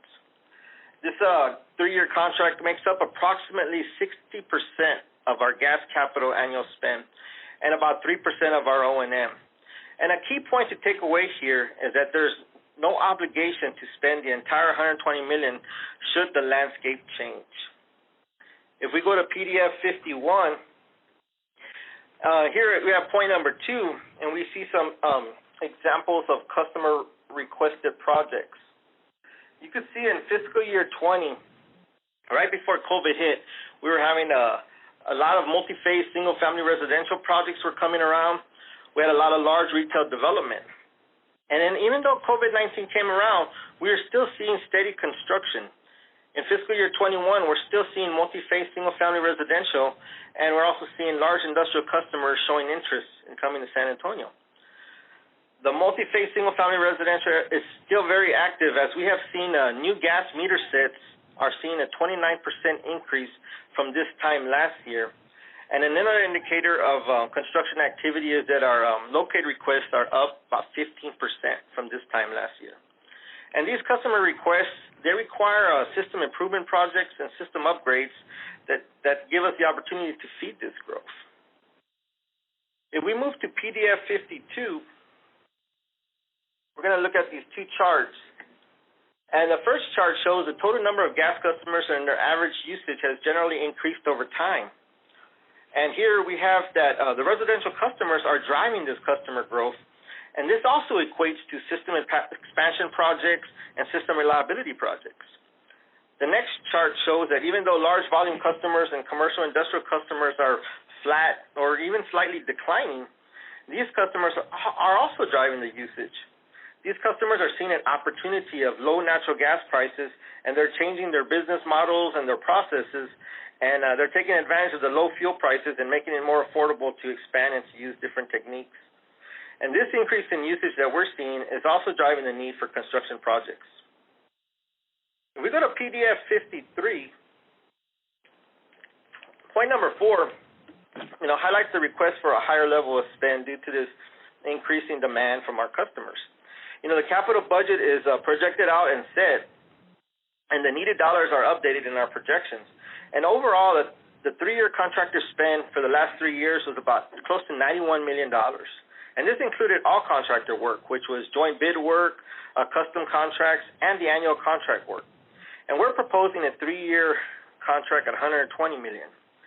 And ultimately, the key drivers for this difference, for this increase, is we're seeing that we're going to see additional $10 million for large volume gas customers, special projects, and infrastructure modernization, being system renewal projects and Railroad Commission service reruns, pretty much dictated by our distribution integrity management plan. We're also going to see about $8 million, we're projecting about an $8 million increase due to a civic improvement joint bid and custom contracts that historically have been done outside of this 3-year annual contract. In addition, we're projecting about $2 million for JBSA, for Joint Base San Antonio projects, as we embark on within our 2nd year of the operation and maintenance of JBSA. A key point, once again, is that we can spend less if customer demand declines or if the landscape changes. This contract is up to $120 million. The last 3-year contract that we had, we were limited to 3 contractors. This limited our resource availability, which made us rely more on custom contracts and joint bid contracts. On this solicitation, we were able to adjust our statement of work and make it more attractive and feasible for smaller businesses to submit proposals. The proposed contract that we're talking about today gives us 8 contractors, which will give us more flexibility for the next 3 years. These 8 contractors, they all have local offices. 3 are small businesses, and 2 are actually headquartered here in San Antonio. And 2 of them are large business, diverse businesses, one an African-American business and one Hispanic business. And 62.5% of the total contract dollars will be allocated to diverse businesses, and 42% will be allocated to small businesses specifically. If we move to PDF 54, here I'm going to go into our gas contractor services area. In gas construction, the area that I oversee is made up of our leak crews, welders, locators, and our gas contractor services area. We have about 98 employees, and 13 of these are in our gas contractor services area, which includes 10 internal inspectors. We also have about 23 contractor crews, about 100 employees that are 100 contract employees, and this includes about 8 external contractor inspectors. And these gas inspectors, they oversee the projects. They make sure that the work that's being installed is being done safely, and that they're taking care of our customers. Of course, they're making sure that the projects are done according to CPS Energy standards and specifications, and they're also making sure that we're following all regulatory requirements, specifically in regards to our operator qualification requirements and our drug and alcohol requirements. And, of course, these inspectors also work on the as-built and the payouts. If we move to PDF 55, here's a familiar slide that gives us an opportunity to show our alignment with our guiding pillars. You know, Gas Solutions oversees the safe and reliable delivery of natural gas to over 356,000 customers. And the safety of employees and the public and reliability are the keys to our success now and the future. If we move to PDF 56, here I'm going to be speaking of our construction overview. When we get engineering projects, they come from two areas. They come from our gas engineering area and our customer engineering area. And the type of projects that we get customer growth projects, which are customer-driven. They usually result of new development or economic development. We get civic improvement projects that come from City of San Antonio, Bexar County, or TxDOT joint bid projects, and where they're doing their modernization of road infrastructure or adding turning lanes on 1604, and these type of projects, you know, result in us making adjustments to our gas facilities. We also have projects that come from our system upgrades, where we extend our gas footprint in our service area. And we also have system improvement projects that are initiated from our reliability studies and our distribution integrity management plans that's resulting from Railroad Commission requirements. Our system renewal projects, they adhere to our aging infrastructure. We're able to modernize our aging infrastructure, and this leads to some O&M reductions as we're able to replace steel with plastic. And, of course, like I mentioned earlier, we also have some JBSA, Joint Base San Antonio projects that, as we are in the second year of replacing and renewing the facilities on Joint Base San Antonio. There's also some gas maintenance work that's associated with gas construction. And we have regulatory requirements that require us to protect our steel gas lines from corrosion. And this leads to some corrosion protection work orders. And then we also have some valve inspections that lead us to have some valve maintenance orders that are done within gas construction. And we also utilize our gas construction area to replace steel services, and we have our gas contractors help us with that as well. Once we eliminate the hazard, our gas contractor is able to rerun the steel services with plastic, help us finish out that work. If we move to PDF 57, here we have our COVID-19 response slide, where we're looking at our contractor resources. And the key message here is that we've been consistent with our contractor communication, making sure we know that they're still following all required COVID-19 mitigation and prevention. That we've initially we evaluated all our contractor business continuity plans in regards to COVID. And in last July, where we had our last COVID surge, there was no major issues from our gas contractors. In actuality, they were able to help us. They assisted our leak crews after the hazard was eliminated. They assisted our leak crews in finishing up some of the service renewal work that they were doing in regards to some leak response. In PDF 58, here I'm going to highlight some completed projects, gas construction projects. The first one we're going to look at in PDF 58 is Cuisine Solutions. Back in February of 2019, we broke ground, over here at the corner of Brook City Base on the south side. Broke ground for Cuisine Solutions, and it's getting close to beginning operations. Our pressure control crews have been working with Cuisine Solutions maintenance personnel on testing their equipment. We're looking forward for them to begin operations as one of our largest gas customers with their specific natural gas cooking processes. And this is a key example of a project that was 2.5 miles long of 8-inch steel, and it supports economic development and customer growth, and basically added some awesome jobs to the City of San Antonio. On PDF 59, here's another example of a project. project that we had out in Foster Road, and we had a 30-inch steel supply pressure main that had to be rerouted due to a City of San Antonio civic improvement road work project. We have about 6,200 feet of 30-inch supply main that had to be rerouted and 8,600 feet of 6-inch distribution. This 30-inch line was installed in the 60s, and we were able to improve our infrastructure by rerunning about a mile of it. This project is an example of supporting our city's growth and upgrading our gas system. If we move to PDF 60, this project is an example of one of our system renewal projects. Over here off of East Huff from South Flores to Mission Road, where we replaced about 3,100 feet of 2-inch gas main. Here we were able to replace 70 residential services, half-inch. We have a 1-inch steel services, and we were able to replace them with half-inch plastic services. And we were also able to rerun one commercial service, which was to elementary school in the neighborhood. And this project is an example of modernizing our gas infrastructure and improving the safety and reliability to the community we serve. If we go to PDF 61, here we have an example of a 24-inch supply main that was exposed at several creek washouts. This was a potentially hazardous situation, but we were able to rerun about close to 900 feet of 24-inch main and replace it. And we had to utilize, if you've seen those pictures, we had to utilize some special equipment to isolate the 170 pounds of pressure that was on our line.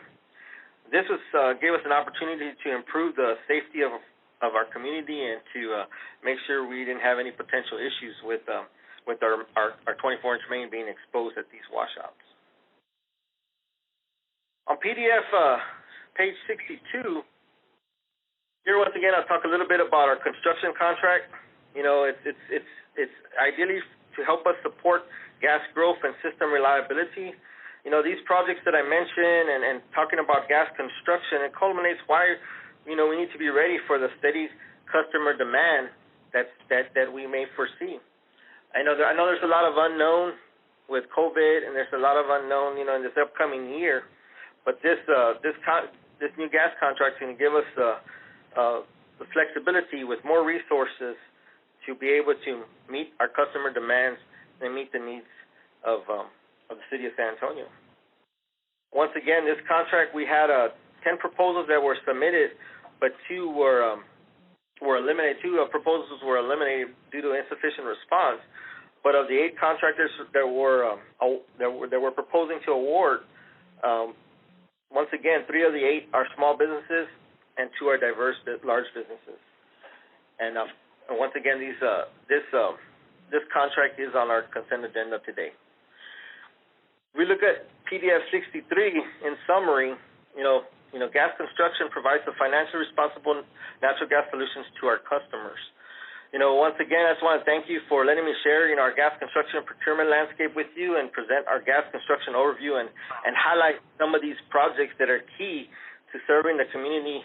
And it's a great example of the type of work that Gas Solutions does on a daily basis. And our construction contract renewal will continue to ensure the safe and reliable gas service for our community. And this concludes my presentation, unless there are any questions.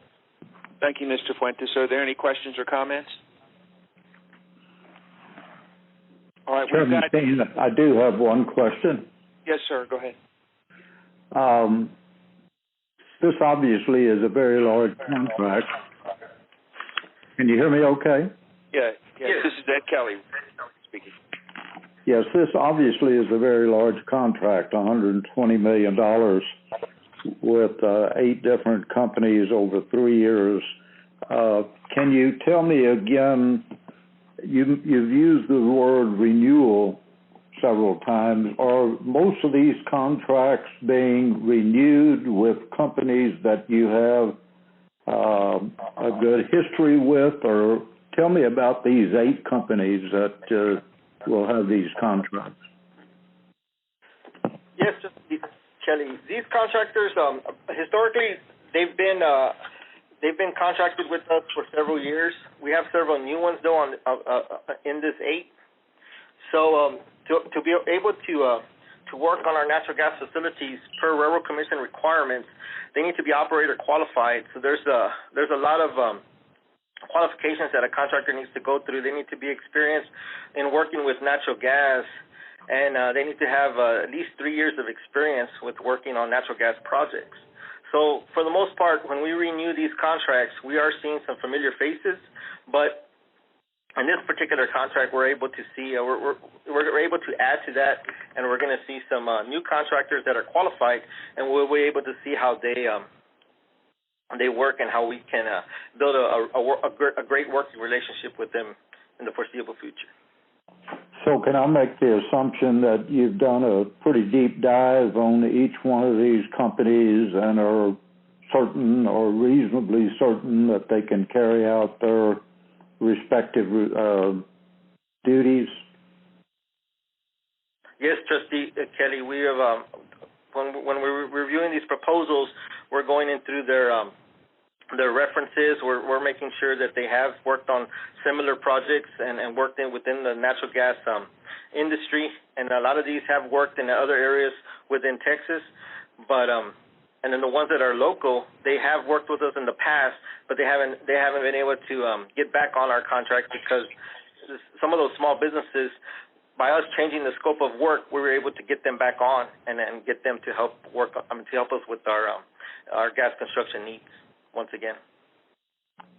Okay, the other question I have, over on page 62, where you list your different projects over the next 3 years, do you look at each one of these products or each one of these projects in terms of a cost-benefit analysis to make sure that we're funding money wisely that will have a payback for us over a period of years? Or what kind of economic analysis do you do on these various projects? Yes, Trustee Kelly, on these larger projects, we will do an economic study, see if it's feasible for us to extend our gas facilities to meet these customers' demands. And at times, there's times when these projects aren't feasible and we are not able to serve them. But most of the time, we are able to get there and provide natural gas service to these potential customers. But it is the financial aspects of the project are looked at, and we do our gas growth area actually helps us go through that and make sure that that these projects are going to be economical feasible. Okay, thank you. Any other questions? Any other questions or comments? Thank you, Mr. Fuentes. I do have a comment. Being a small business myself and knowing how hard it is sometimes to do business with a large bid, I'm going to make the following assumptions: that the smaller companies that now have an opportunity to work with CPS, I'm going to assume that they've vetted through the appropriate process and have the financial capacity to be able to perform through the duration of the life cycle of the contract award.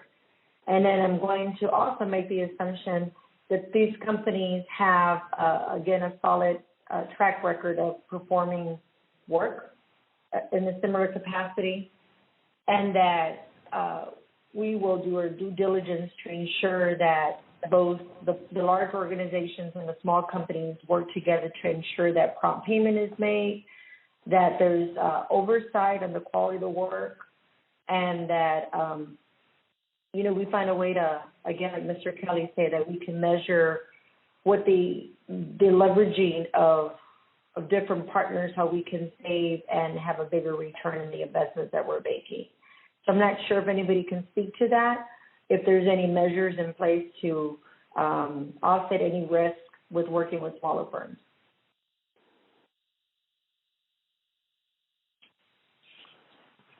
Trustee Gonzalez, this is Fred Bonniwell. Yes. So all of our prospective contractors have to go through a very rigorous process of vetting through our supply chain, number one. Number two, they all have to have operator qualification trained personnel. And because we are regulated by the Railroad Commission, we have very strict rules that we have to follow. So the margin of error is very narrow. And I can assure you that through our gas inspectors that we have, which are on our side, they are very adept in making sure that the right oversight is applied. And as the chief responsible for this business unit, when errors are made, they're notified immediately, up to and including the suspension of a contract if we have to.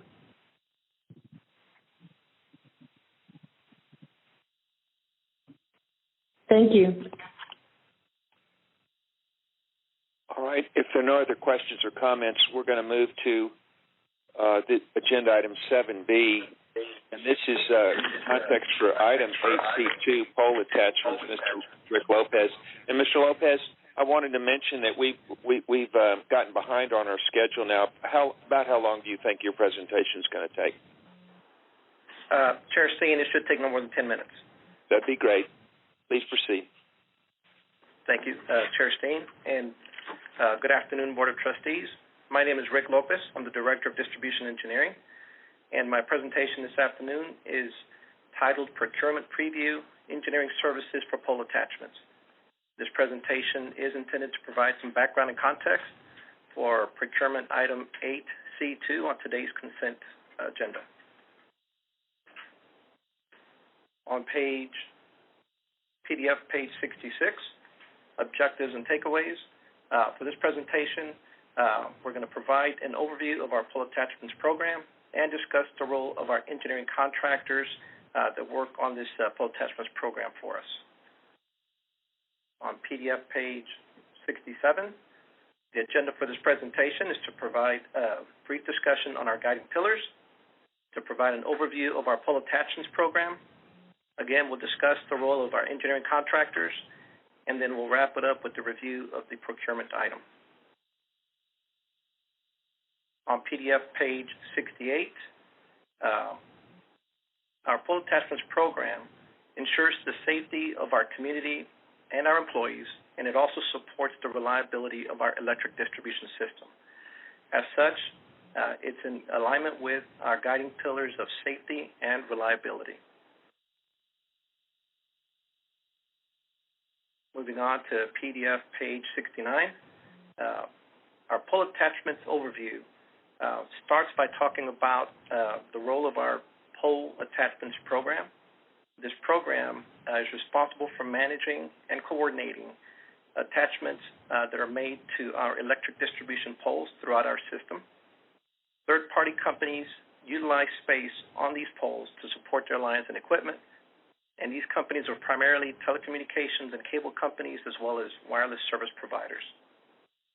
Before these companies can access our poles, however, they must first enter into contracts with us for this access. And all costs are recovered through an annual pole attachment rate for our program. I'd like to highlight the picture here on this page. This is a view of CPS Energy pole, and there are several wireline attachments being made onto this pole. And on the next slide, I will actually show a zoomed-in view of this pole, and we'll get into a little more of a detailed discussion about these attachments. However, before I move on, I would like to highlight the fact that access to our poles, primarily by these telecommunications and wireless service providers, really benefits our community by facilitating the deployment of broadband and telecommunications services throughout our service area. PDF page 70. So here you'll see the zoomed-in view that I just mentioned. There are 5 attachments being made to this pole, and as you can see on this view, the bottom 4 attachments are owned by AT&T. The 5th attachment is owned by Charter, and then above that you'll see our neutral wire, and at the top of the pole you'll see our electric high voltage wires. One thing that I would like to highlight about this specific pole attachment example is that the number of attachments on this pole, which is 5, is an unusually high number. Our average across our system is closer to 2 attachments per pole. We do have some poles with 5 and even more attachments, but again, the average is closer to 2. Moving on to PDF page 71. From a legal and a regulatory standpoint, access to municipally owned utility poles by telecommunications and wireless service provider companies is required by Texas law. This access is subject to non-discriminatory rates and terms, and the Texas law, however, also requires that these attachments comply with our engineering standards, and this ensures that we are able to enforce our safety and reliability standards in accommodating pole attachments. The picture on this slide is a view of a pole top wireless installation. There's actually a set of 4G antennas and 5G antennas at the top of this pole. And there's also additional equipment located towards the bottom of this pole. It's kind of hard to see on this picture, but this is a typical pole top wireless installation that you will start seeing more and more as 5G gets deployed throughout our service area. Moving on to PDF page 72. Now here I'd like to focus on the work that our engineering contractors perform as part of our program, and essentially they manage the day-to-day process for us. This starts with reviewing applications that are submitted by third-party companies who are seeking to make attachments to our poles.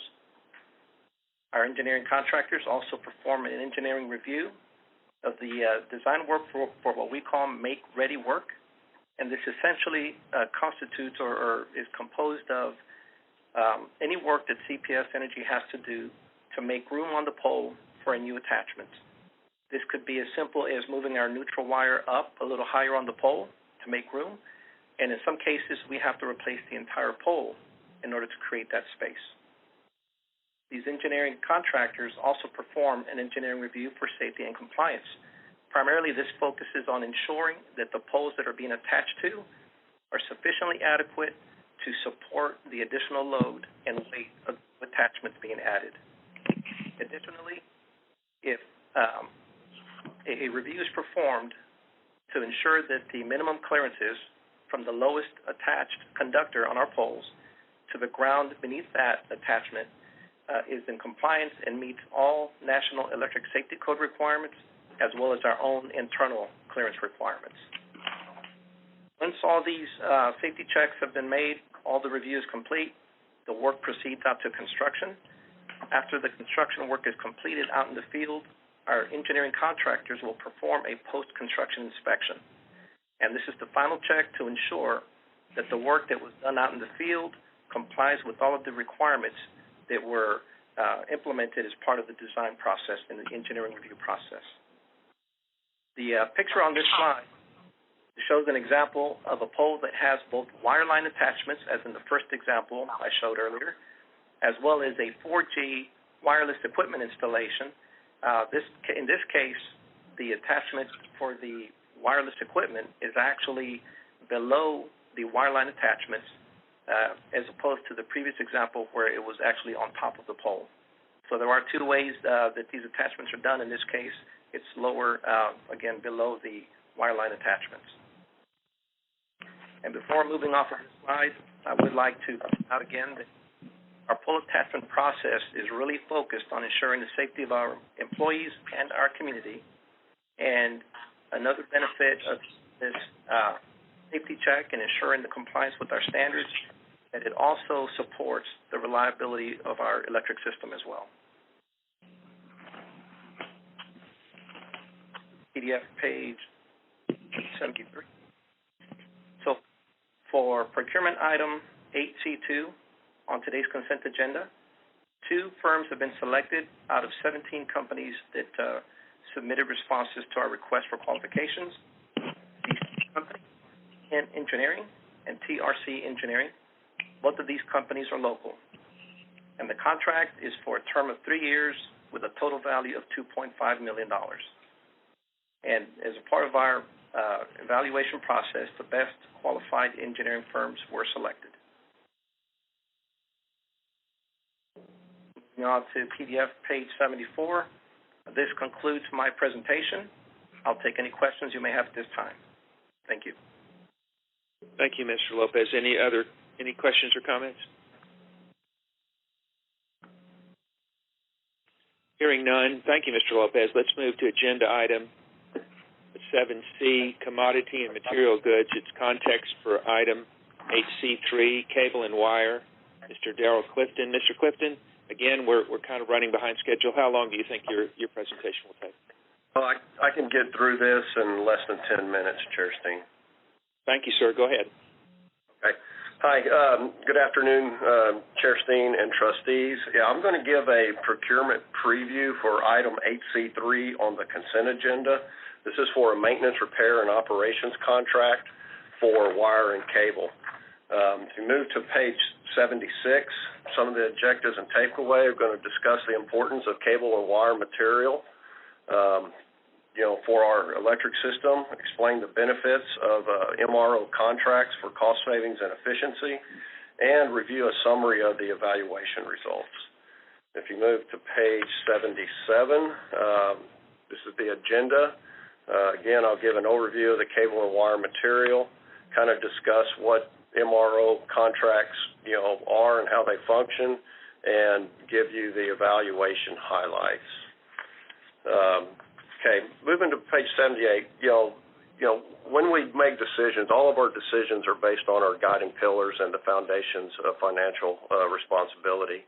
And cable and wires are instrumental to the safety and reliability of our electric and transmission distribution system, and the MRO contract structure supports financial responsibility by creating efficiencies and in purchasing and cost savings with volume purchases. If you move to page 79, cable and wire is a very high volume material. This contract includes all of our bare wire as well as insulated cable. If you look down on the bullets, we gave a 3-year average of usage rates just to kind of highlight the amount of material that we're using over a 3-year period. While the cable and wire and stock material is primarily used for distribution work supporting customer growth, all of our operations area uses it. And if you look at that triplex cable, that 10.1 million feet, just to give you an idea that this is high usage, that on average would be just under 2 miles of cable per day that we're using. So we have to have a way in order to, get these orders, delivered in a timely manner, just because of the amount that we're using. If you move to page 80, what is an MRO contract? So these maintenance, repair, and operation contracts refer to bundling with similar stock materials into large contracts. We see cost savings by volume purchasing, and volume purchasing, reduces pricing. And by bundling, we also see efficiency because it reduces the number of individual solicitations that we have to do. This particular contract that we're proposing includes 125 distinct materials. This particular one for wire and cable, has 125, and we began using these contracts in 2016. We currently have 6 contract categories in place. Some of these include pipes, valves, fittings, wire fittings, conduit fittings, pipe fittings, things like that. If you move to page 81, we had 17 companies inquire about this solicitation. 8 companies actually submitted a bid, and we are recommending 3 companies for award. Of the 3 companies, how we have the award split out is resulting in 85% awarded to local and small and diverse companies. If you move to page 82, this is a slide of our evaluation team. We had members from supply chain, the design areas within EDS, as well as the construction areas that use this cable. And if you move to page 83, so in summary, cable and wire materials are high usage materials. They are instrumental in the reliability of our electric system. These MRO type contracts are beneficial, resulting in cost savings through volume purchases and efficiencies through reduced solicitations, and the evaluation results support local and small diverse enterprises and include cost savings through best and final offers. If you move to page 84, that's going to conclude my presentation. I think I did it in less than 10 minutes. Thank you very much. Very well done. Any questions or comments for Mr. Clifton? Yes, I do, and I appreciate his thoroughness and due diligence on this cable portion. Is something that I have a little experience with, and I like his evaluation of his vendors, and I like his diverse RFP evaluation team. And this is something that we definitely have to have, and I appreciate him, the report that he gave us, and I thoroughly support this right here. Thank you, Dr. Mackey. Appreciate that. Any other questions or comments? Thank you, Mr. Clifton. Let's move on then to the consent agenda, which is agenda item 8. And this would be, we'd be looking for a motion to approve the consent items, which consist of A, minutes of the special board meeting held on August 17, 2020, B, payment to the City of San Antonio for August 2020, and C, procurement items, 1, general services, Mr. Fred Bonnewell, 2, professional services, Dr. Chris Euchster, and 3, commodity and material goods with Dr. Chris Euchster. So I'm looking for a motion on the consent agenda. Before we do this, Sheriff Steen, yes, sir. I would like to go back and ask Dr. Euchster. Everything is good except on the professional service piece. Dr. Euchster, did we use a diverse evaluation instrument for that, employee, that you're going to bring some diversity in this professional services? Let me ask Rick Lopez to comment on that specific question. I think we always try to get diversity, small, medium business as part of our process. So I would say yes, but let me ask Rick to weigh in. Yes, sir. Chris, yes, this is Rick Lopez. So as part of the evaluation criteria did not include a diversity factor. And so in terms of the companies and the evaluation process for awarding or establishing points, so the criteria does not allow for that. And so the qualifications that were submitted were the primary drivers for the selection.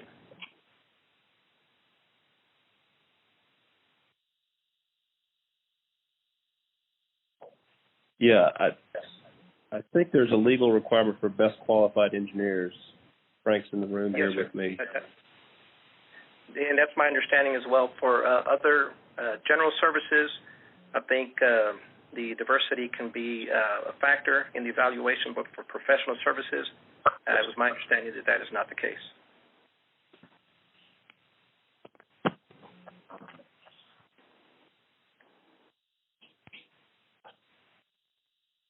Dr. Mack, any follow-up to that?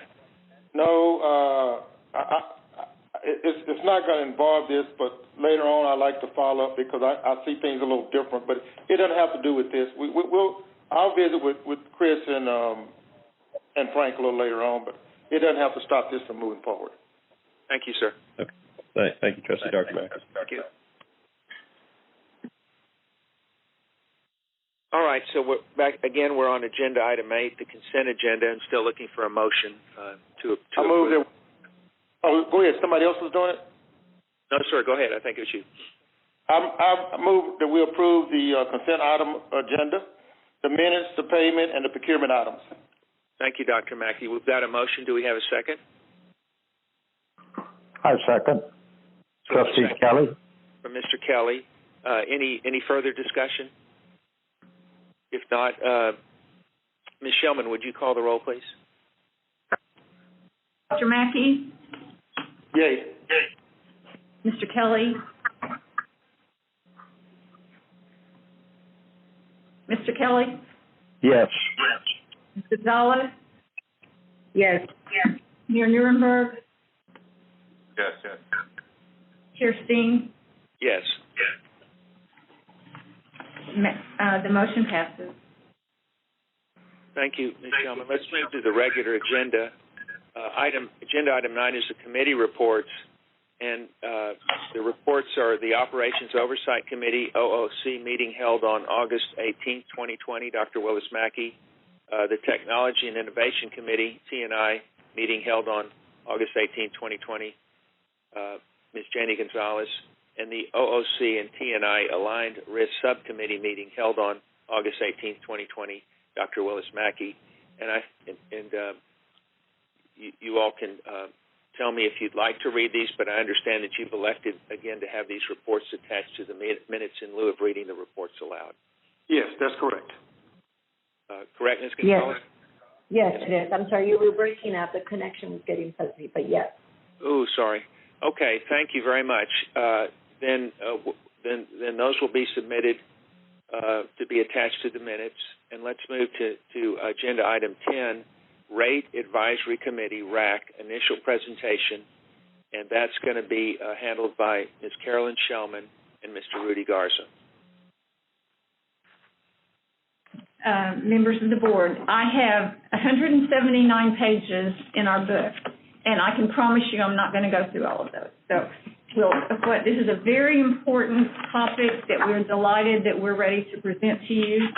And just as, if you will, again, I will not go through all these, but if you will look at PDF page 103, you will see that what we're going to do today is give you, the board, a recommendation for the creation of a rate advisory committee. And if you will turn to PDF 104, you will see that what we are doing is giving the board a straw man, which is very detailed. It's based on a lot of work that we have done and a lot of investigation as to how we could do this in a way that would achieve what we think the board is wanting. And so I'm going to go through some highlights of what we've done and what you will find in these board materials and talk with you about key elements of it.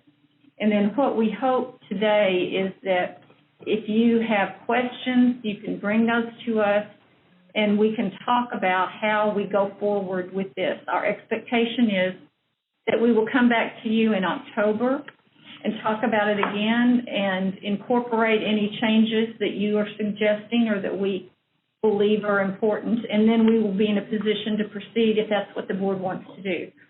But just as a reminder, on PDF 105, you will see that in the very end of January, the mayor sent a memo to the city council and several other members of the city staff indicating that he was going to recommend to CPS Energy that we create a rate advisory committee.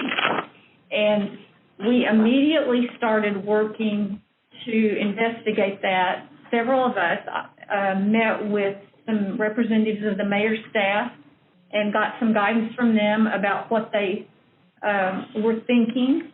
And in March, at the first regular board meeting that we had where we had time to really focus on this and put it on the agenda, the mayor explained some of the reasons that he thought a rate advisory committee would be good, and the board adopted a resolution directing management to come back with a framework that the board could discuss.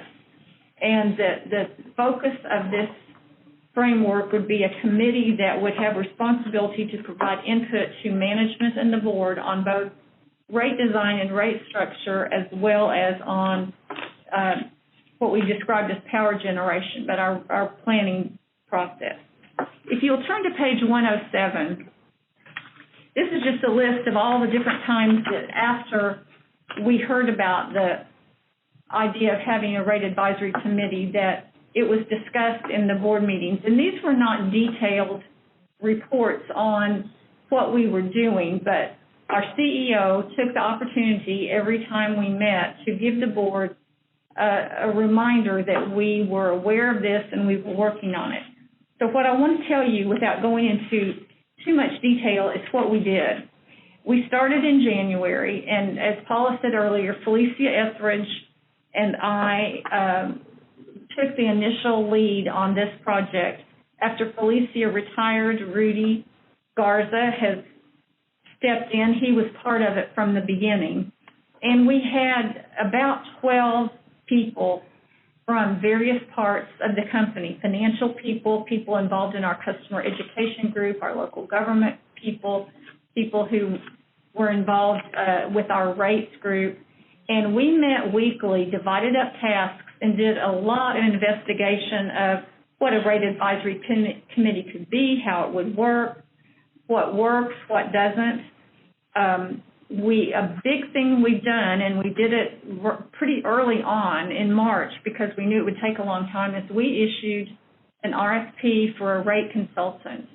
And what we want is someone who, if we create the RAC, can be an advisor to the committee, can work with the committee and with management and with our own internal rate group to provide information to the rate advisory committee, answer questions, give them confidence that both what the utility is doing makes sense and that helps the rate advisory committee develop input that they want to give to management and the board about the issues assigned to them. And so I will show you some information about that rate consultant in a minute. But another important thing that we did at the recommendation of several people was to go back and look at a document that we've had in our internal library for a long time and have used but just hadn't refreshed, and that's the APPA Guidelines for Public Participation. And we wanted to make sure, because it had been brought up, that this is something that we have incorporated in our straw man, and we have. And the main thing that the APPA suggests that you look for is a way to ensure that when that the public input that we get is effectively considered when we make a decision, and so that all the good knowledge and input that our community has needs to be, they need to be informed about what we're doing, and they need to be able to give us kind of feedback that will be helpful when we do have to make decisions about these important rate issues. We talked with the people at SAWS that we know, a number of people there, because they have had a rate advisory committee for some time that seems to have functioned effectively. We interviewed two people that have been actively serving on the RAC at SAWS and got their input about it. They had very favorable things to say. They also had some specific things that they thought, some that worked really well and some that they thought could work differently. And so we have taken those into account in the straw man that we put together. We have looked at what Austin Energy has done, because they get a lot of public participation related to rates. We have talked to our Citizens Advisory Committee, because they are the best functioning of several public participation avenues that we use here at CPS Energy. And they have given us lots of good input over the years since they were created in 1998, I believe. And finally, we've looked at just the details of what kind of budget would be needed to operate a RAC sufficiently. How would you do in a time when we're not meeting person to person? How do you take a large group of people who may not know each other and get them to form a cohesive enough group that they can have collaborative discussions? And what kind of technology will we need to make that work? And what we have recommended, and I'll start now turn you to page 108, is a governance structure that would have 21 members on this committee, 10 appointed by the city council. So each city council member would be able to appoint someone to represent them in their district, and 11 members appointed by the board. In this instance, we will include the mayor as part of our board. And what we will do is hope within that 21 people that we will get the broad diversity of opinion and perspective that we need to make this function well. We also think that we should have a technical advisory committee because even with a rate consultant, there are going to be things that really will need to be analyzed by and explained by people who've got special technical knowledge, and that can't be a requirement for the RAC because we need to reflect what our community looks like. On page 109, you see the general description of the qualifications that we are proposing to the board. And the main thing is we want people who live here in our service territory and are our customers. And that way they've got skin in the game on what we're doing and knowledge of how it affects the people that are in our service territory. And then we want to make sure that as we put the whole group together that we have people who represent all different customer segments, and meaning business community, nonprofits, residential customers, and then we will look for the kind of skills that will make someone an effective member of a committee, where you really have to learn from each other, listen to each other, collaborate, and come together to provide input on some things that are really pretty technical. We have drafted a set of bylaws, and that's included in the packet, and it sets out just details of how long people will serve and how the committee would work. And if you will look on page 111, you will see how the results of where we've come so far on our RFP for a rate consultant. We've gotten to the point that, having gone through a lot of very good respondent proposals, we have narrowed it down to the top 5, and we are scheduling interviews with those 5 groups in order to select the one that we think will be the most effective in working with us and with the committee if it's proposed. You can see on page 112 that we see the Rate Advisory Committee as a complement to the Citizens Advisory Committee that we already have, a very active community partnership group that we run internally, where we meet with and communicate with every possible group within our city and our communities to give them information about what we're doing. And some of those are mentioned on page 113. We have a lot of different community partners, and we take advice from them, we listen to them, we communicate with them, and we think that their input onto this process will be useful.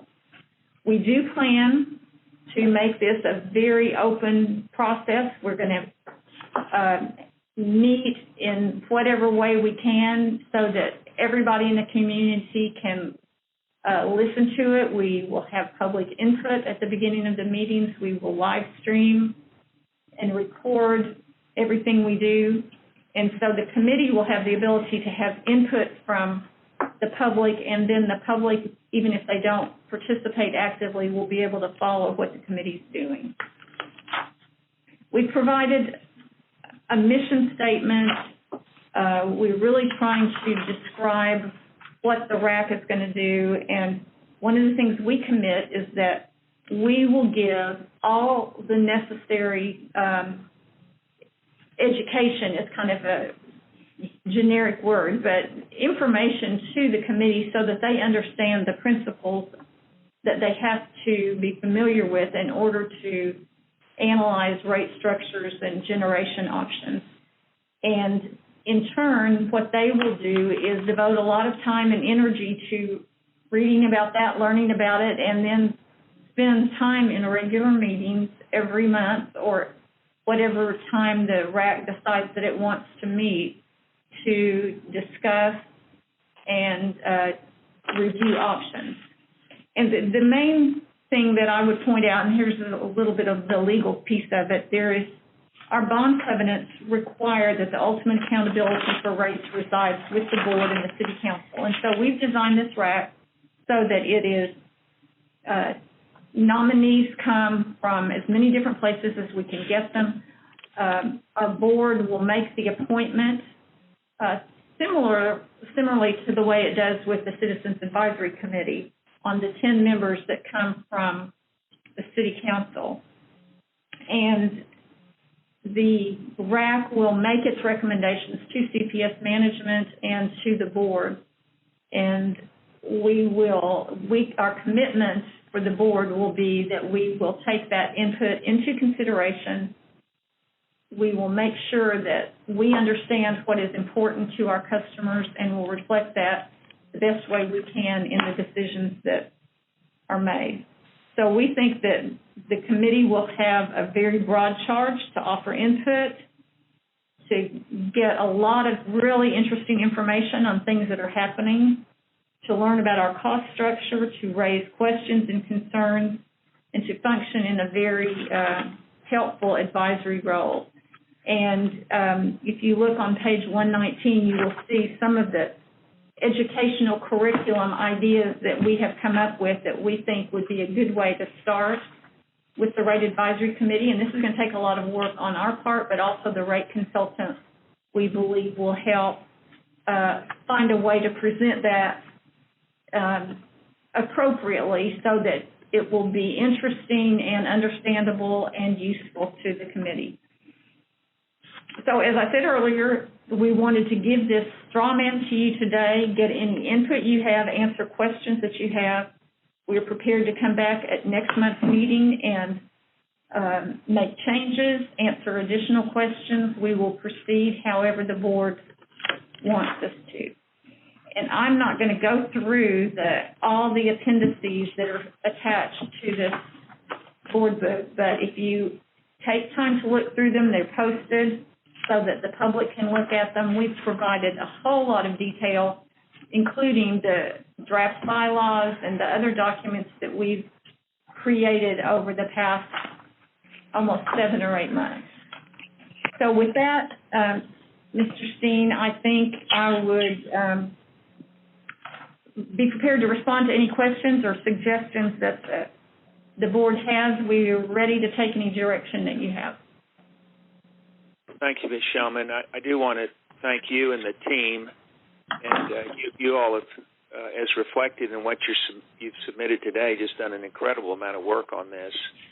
Thank you for all the time and effort that you've put in, and just the fact that, how many pages, 179 pages? I think so. It's a lot of people that have worked on it. It's a big team, and Paula was involved in it from the very beginning as well. So. And you might just take a moment, if you've got it in front of you, and acknowledge those team members, because I know they've been really working hard on this. Mm-hmm. I'm going to do some of them by, I'll pull it out, but Paula, Felicia, Rudy, Ann Kennard, Yvonne Palayo, John Leal, Kevin Matula, Ricky Schooler, Jesse Hernandez, let me see who I missed, Ryan Hogue, Domingo Villarreal, Corey Katinsky, Louis Labatt, Paula. I think that's Kevin Matula and Leal. Yeah, I mentioned them, yeah. Okay.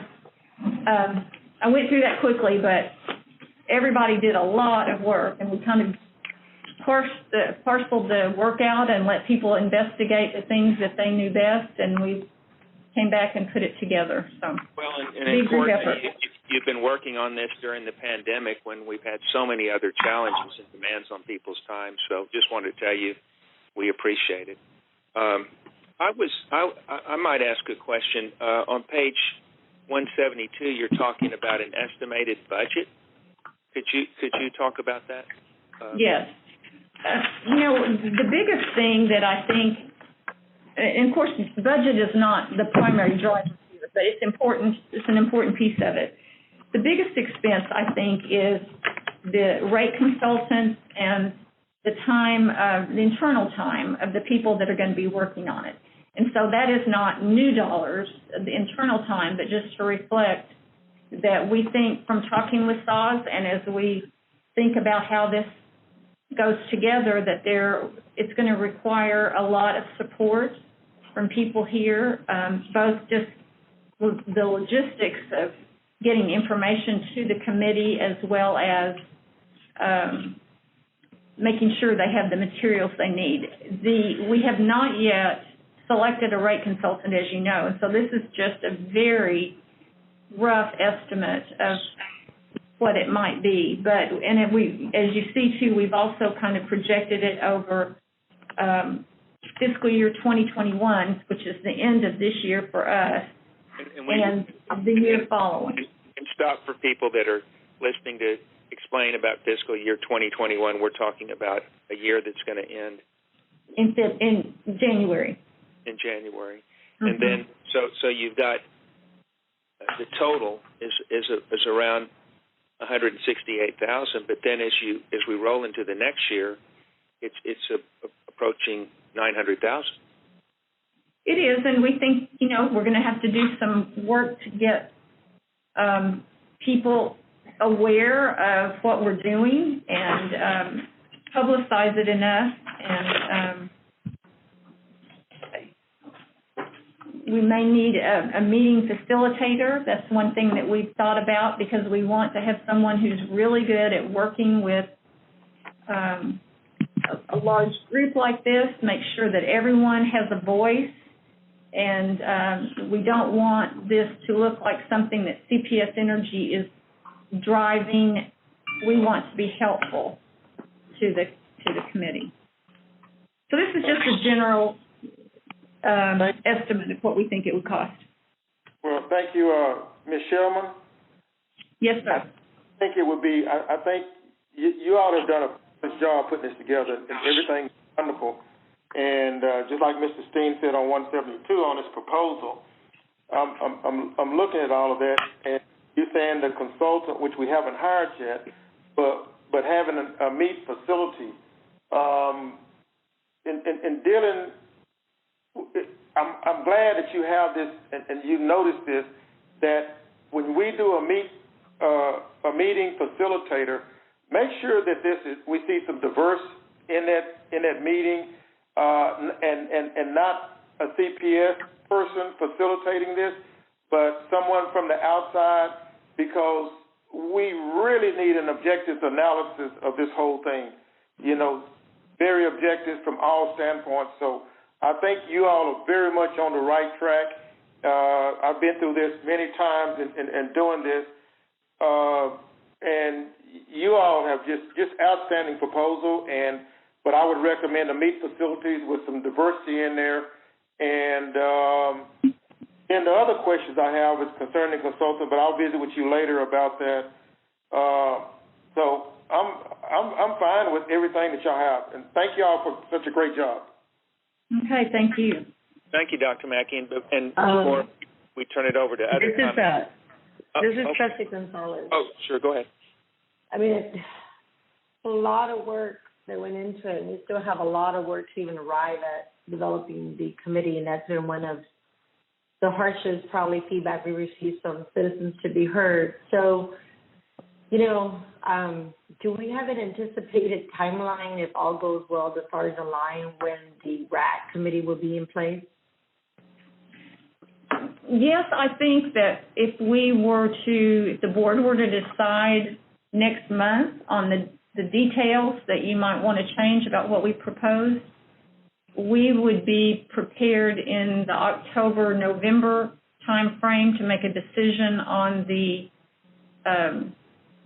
rate consultant, and I think probably could roll out the work that would be necessary to identify candidates for the RAC over January, February. It's going to take a while to get the right people. Well, there's a couple of concerns. So now we're going to have three organizations that will require a significant amount of reporting to: the Citizens Advisory Committee, the RAC, and the Trustees. So, again, manpower, and in a time where we're watching our dollars with everything happening. And then the other concern that I have, which is not a secret, is a ramp-up investment to support RAC. And then what happens if the business model changes? And so we've done some spending money And then there's a whole new different business model in how CPS is operating, which could do away with. How does that affect the potential proposed structure of 3 citizen committees, the trustees, the advisory committee, and RAC, if the business model changes? Pretty hard to answer that. I'm not sure that. But you understand what I'm saying in May? So, and yes, in May, the structure doesn't exist. How do those citizen advisory RAC, are they going to be now part of the news? I mean, I'm just very concerned. I want it right, but I'm very concerned with the timing. I think we've taken too long to arrive where we're at.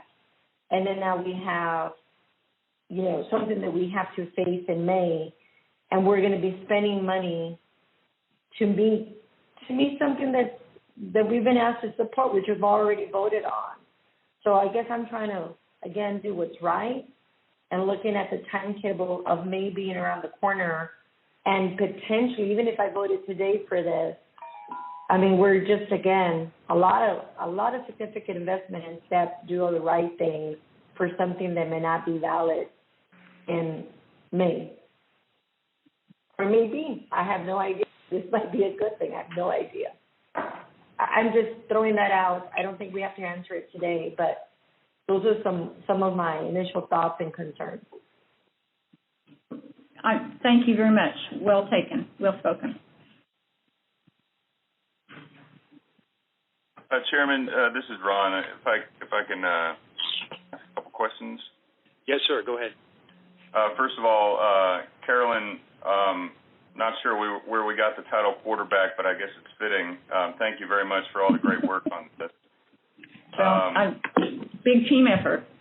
Yeah, no, I appreciate that, and I'm glad that you and staff have spent some time talking with our counterparts over at SAWS, because I think their structure and purpose is fitting and has some real proof of concept already in the work that they've been able to do over the last many years, particularly in a period of time when SAWS was going through some transformation themselves with regard to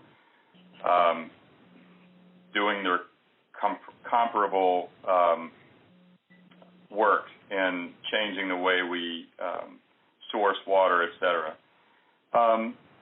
The first thing I'd ask is, obviously it's a lot of material to go over, and we just got it, so I appreciate you framing this as a straw man. I'd like to request that you, Carolyn, and whoever's appropriate on the team meet with our city staff and public utilities team to get their feedback on the straw man.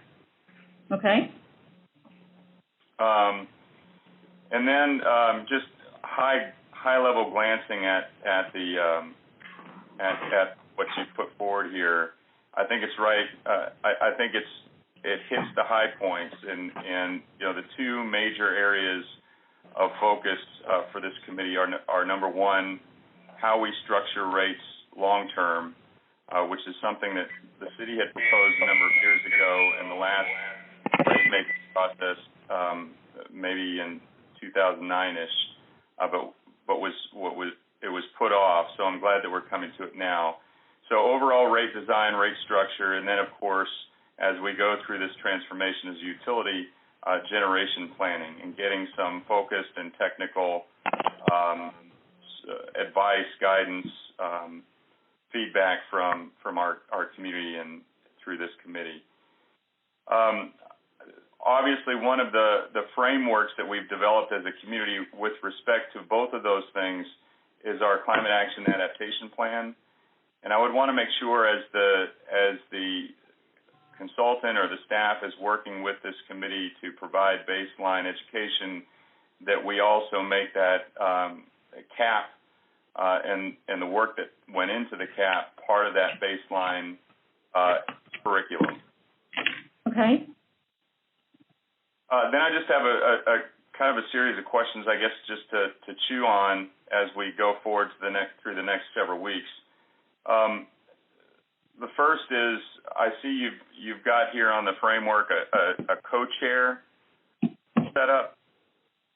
I would like to know, who appoints those co-chairs? How does that process play out? And go ahead. I'm sorry. The way we proposed it was that the city council group would appoint one co-chair and the CPS board would appoint another. But there are a variety of ways it could be done. Okay, yeah, we can talk through that. I don't think it necessarily needs an answer right now, but these are just the things that are on my mind. With respect of the 11 RAC members selected by CPS, is that something that comes through the board as a ratification of staff recommendations, or who ultimately at CPS would have the final say on the 11 members selected from the community on the CPS side? The board would have the final say, sir, but we would just help the board as you ask us to. Got it. Okay. Then I'd like to know a little bit more, and this may be in the materials that you've put in the appendix. How does that consultant interact with the RAC? What's their role? How does that differ from, say, the meeting facilitator? What kind of expertise are we looking for with the consultant as we, get towards the finalists and our role as a board in selecting the consultant? Just generally, we went out for a pretty broad, and I think the RFP is in the materials, but we went out for looking for someone who has experience with utility rate design broadly, someone who has good experience with the public participation process, understands what utilities like CPS Energy are facing in terms of changing demographics, changing technologies, rate pressures, climate pressures, and help articulate solutions to those, explain how the cost structure works and what the requirements are to cover costs with rates. So it's very technical, but we're also looking for someone who can understand it in a way that they can explain it to normal people who don't want to be the rate consultants themselves, but just want to understand how it works. And I think we have, pardon? And be a resource. Be a resource, yes. So I think they will be available to talk to the RAC, to answer questions, really be a guiding resource to them, and we hope also be very good at just the public dialogue part of it. Got it. Okay. Facilitator can be, just quickly, sir, facilitator can be someone or an organization that just has some depth in trying to help move things along, great at pulling collaboration out of different types of groups, that kind of thing. So we think it can be two different groups. Okay. You're looking for substantive industry experience in the consultant, then? Yes, sir. Yes, sir. Okay. And I guess the last thing is there's always this question as to the autonomy of a committee like this, and I think it's incredibly important, given how these conversations can become politicized, that we be very clear from the start that this committee, the trustees cede no authority to this committee, that they provide guidance and advice and feedback, but doesn't change the nature of the way the CPS Energy organization works, nor its governance. But that being said, how do you envision the RAC operating? Who sets the agenda? How is that going to work? One of the things that I gleaned from the APPA participation guidelines book was that it's important for a committee to have a charge, and not just a general one, but you don't create a committee like this and just say, okay, rates in general, let's talk about it for the next 8 months. Right. So I think probably what CPS management is going to have to do is identify what are some of the challenges. Let's look at rates. What are some of the challenges that we see coming up in the next year or so? What are some of the new rates that we think we might want to propose, and create some real an agenda that reflects some real world decisions that we need to be thinking about and making and wanting input on. So we haven't done that work yet, but I know that there are things that we are thinking about ourselves internally that would be on that list. And so I think probably we would propose those to the board. The board would give us direction about what they thought, and then an agenda would be set that way. I would also chime in that it's not just what we see in the industry. We have heard from customers who say, well, why don't we have more time of use rates? And how can we utilize those time of use rates to drive less demand of energy or more demand of energy, or whatever their concerns are? So we actually have a list of those types of things that we would put ahead. There are also discussions about, the cost of service and what does it cost by a group of people to serve them. And there are questions about how does that work, and what can be done and what shouldn't be done, those kind of things. So we have a list of items that we can actually share with the board and the public, and we can share it with the committee and then let them dig down into those topics. They can also review the agenda and decide, tell us what they want to hear, more of, and, actually have input and drive the agenda. So we really want them to have a lot of input into how the overall committee works. Okay, great. Yeah, and under the umbrella of generation planning and rate design, there's a lot of discussion that can take place, but that committee charge is extremely focused, in the grand scheme of things. And so, I'm looking forward to hearing, more discussion as we get into next week. But I think this is obviously a great first step. The SAWS process for Rate Advisory Committee, I think, can prove instructive. They start the conversation with examining their guiding principles and weighting those in the discussions that take place over the next series of months. Obviously, the discussion of where does this committee begin on their agenda should also start with our guiding principles. So great work. Look forward to next steps. Thanks very much, Chairman. Thank you, Mayor. I wanted to add something, and he spoke earlier in the meeting, but Mario Bravo was the one that directed us to this APPA, which is the American Public Power Association, this Public Participation for Community-Owned Utilities Implementation Guide. And I know I read that after Mr. Bravo directed our attention to it. I know Dr. Mackey read it, and perhaps other of the trustees, and we got that to Carolyn Shellman, and it turned out that was a pretty key document as you proceeded in your work. So I just wanted to acknowledge Mario Bravo, and I'm sorry he left our environmental stakeholders group. I would hope someday he'd want to return. So anyway, any other questions or comments? Chairman Steen, this is Ed Kelly. Can you hear me? Yes, sir. I had to sign off a few minutes ago because this thing has gone on so long that my telephone ran out of juice. That's my So I have gone to a new telephone. I want to see if you could hear me first. Yes. Okay.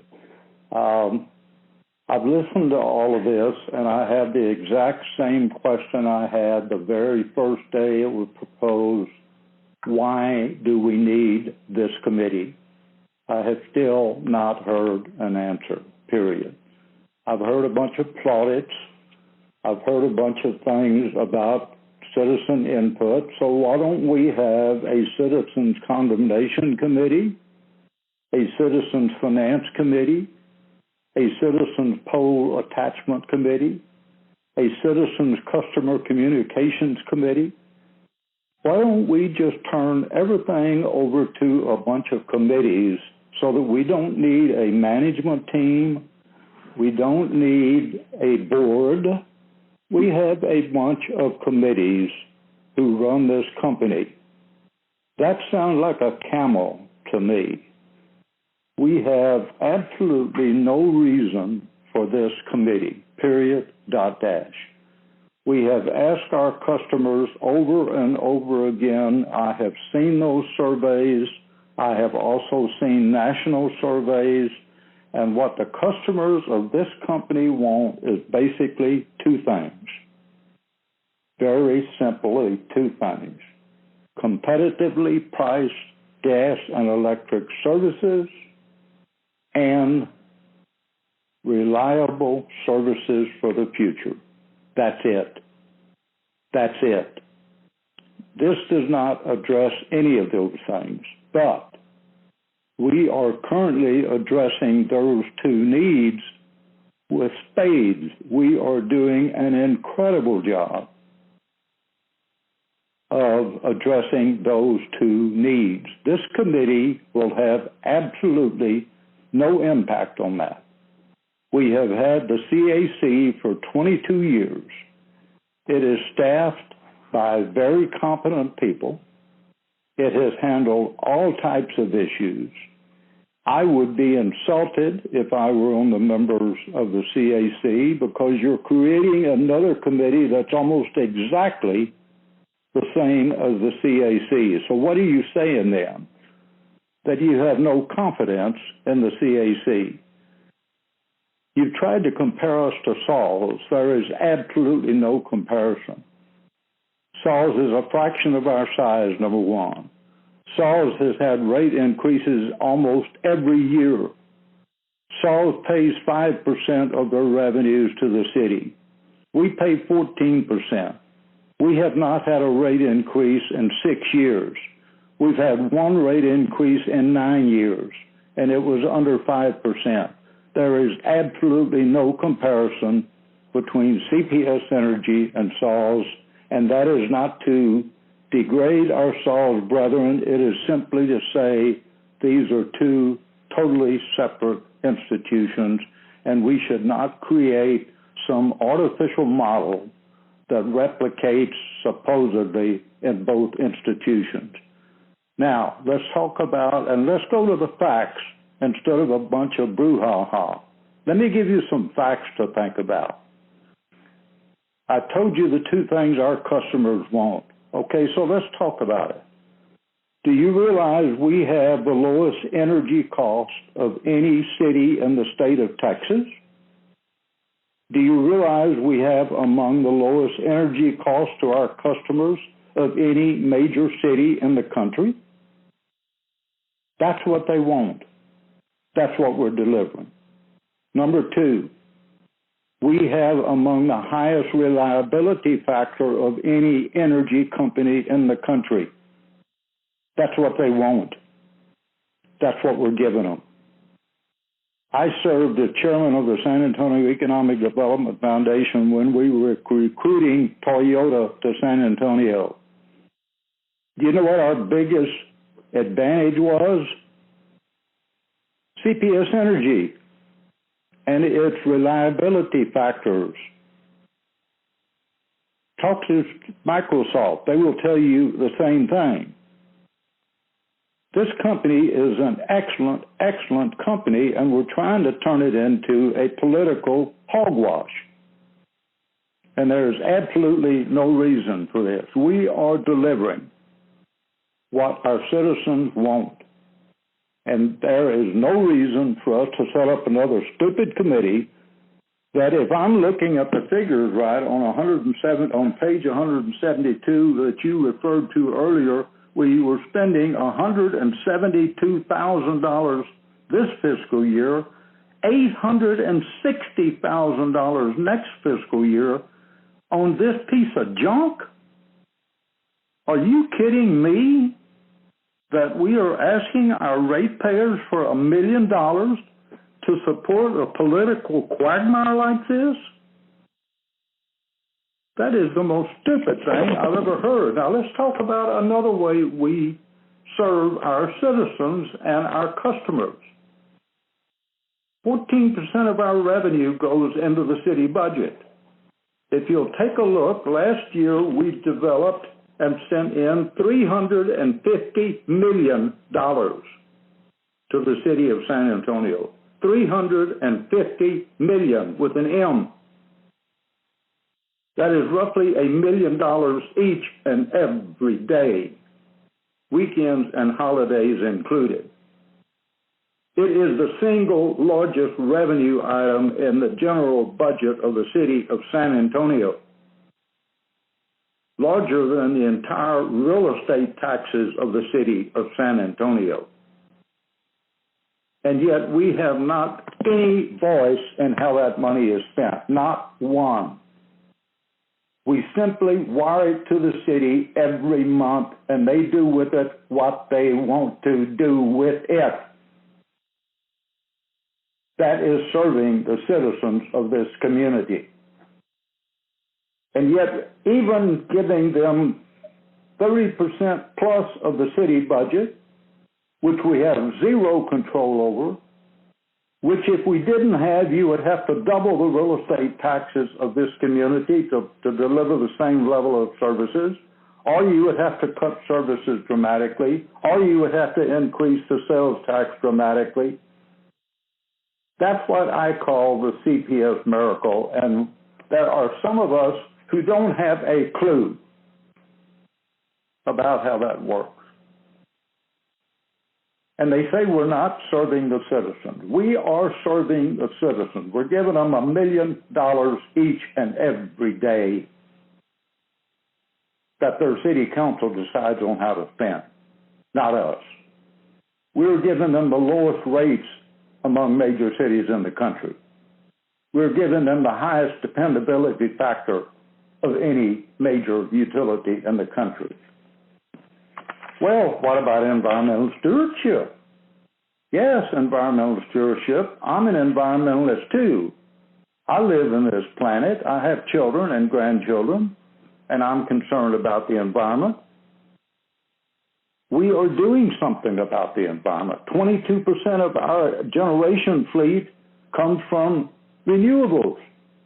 That is one of the highest industry figures out there. We are number one in the state of Texas in solar.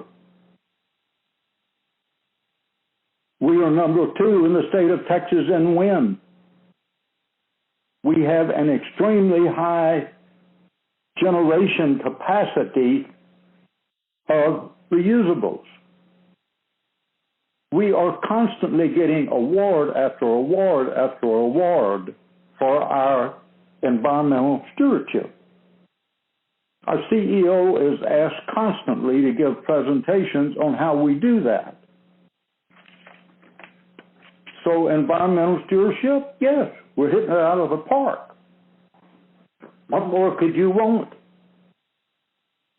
We're number two in solar of all municipally owned utilities in the country. We have a flex power bundle that our CEO and management team has put together that's continuing to advance us towards even greater levels of sustainability. Ladies and gentlemen, we are playing with fire here, putting this company on a slippery slope towards absolute political domination. We do not need another committee that we spend $1 million a year on. Period. Dot dash. We have the highest credit rating of any utility in the country. Another part of our miracle. The city of San Antonio paid $34 million for this company in 1942. Last year, just last year, we gave the city 10 times that, $350 million. Over the term of the city's ownership, we have returned over $7 billion to the city. That's with a B. What in the world do people want of this company beyond what it has done? Let's get serious, ladies and gentlemen. This is stupidity that we're screwing around with here. There are plenty of problems in the city of San Antonio. So I would tell our friends to go take care of those problems. This company is not a problem. It is a part of the solution. Leave it alone. Let it do its job.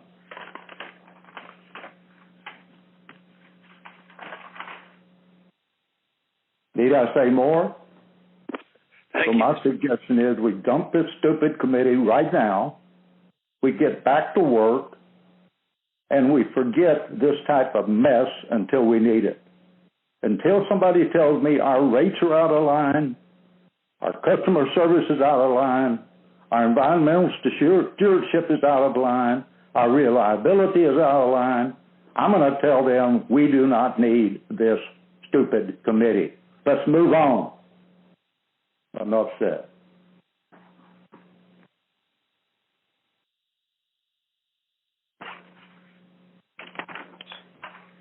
Thank you, Mr. Kelly. Are you through?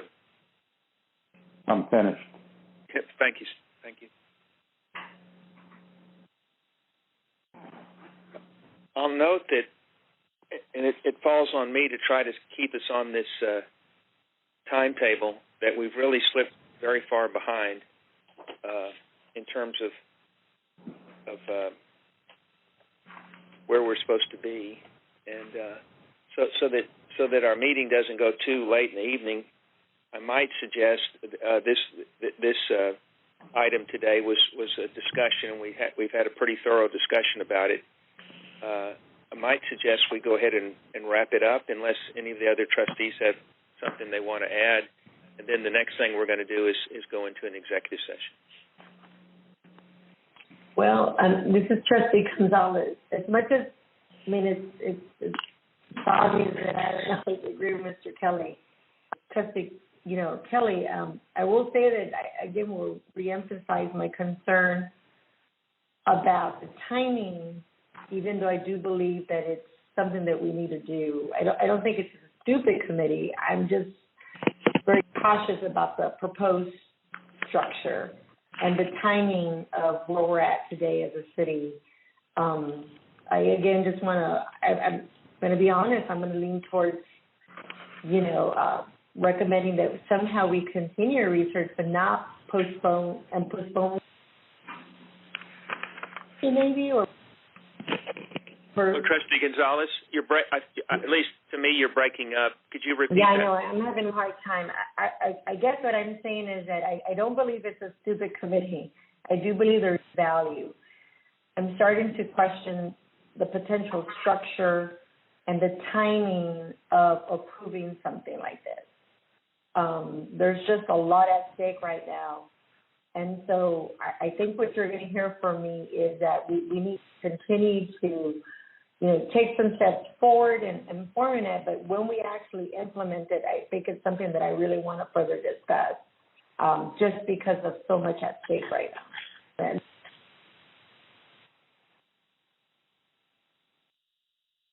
if you're talking, I think you went out again. Are you still talking? Mr. Chair, this is Dr. No, I'm Mack. no longer talking. I okay. I don't know if my comments were heard or not, but I'm just again saying that I do agree on several points with Trustee Kelly, and then I'm also just very concerned about the timing of when we would actually vote on this. And so you're probably going to hear more feedback from me regarding the timing of implementation, just with so much at stake right now. Mr. Chairman. Yes, sir. Go ahead, Dr. Mackey. I do have a question for the mayor. Mayor, the CPS Energy provides 30% of the city budget, and Mr. Kelly noted that it's 14% and $350 million.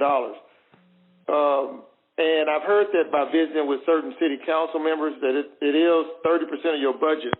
Is this something that y'all utilizing the money that CPS sending? Is that for the fire department, police department, or what? Security? Or what is that just a variety of things that it's been utilized for? Yeah, sure. So CPS Energy makes a contribution of 14% of revenues to our city's general fund. The general fund pays for, as part of our overall annual budget. And I know that our city manager is on the line if he wants to speak up on this issue.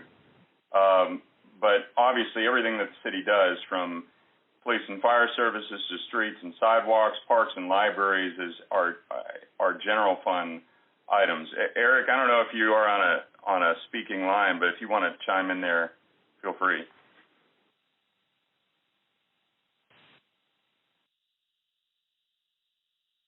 You may not be on a line with that can transmit, but essentially it's part of our general fund budget. Okay, thank you.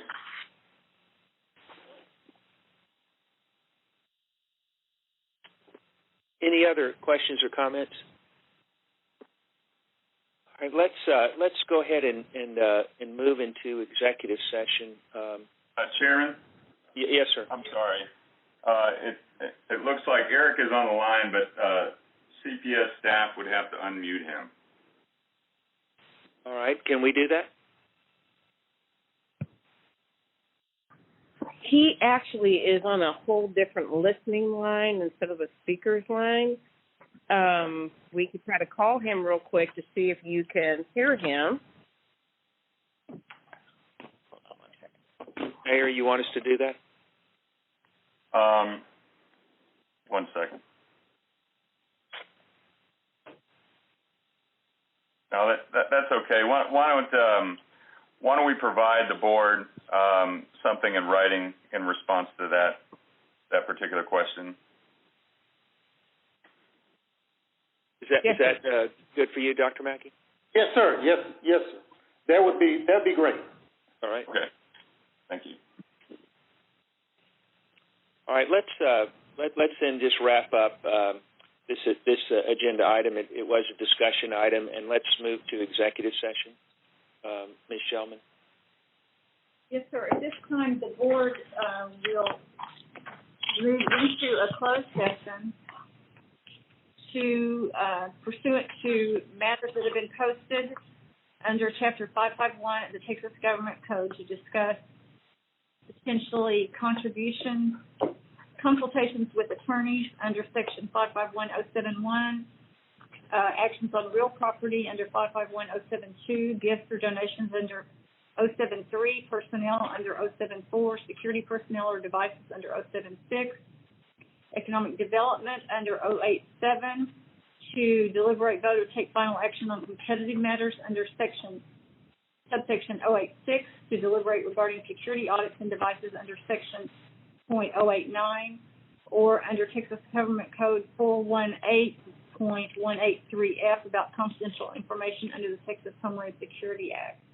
It is 4:16 in the afternoon, and the board, at the conclusion of executive session, will resume its open session discussion.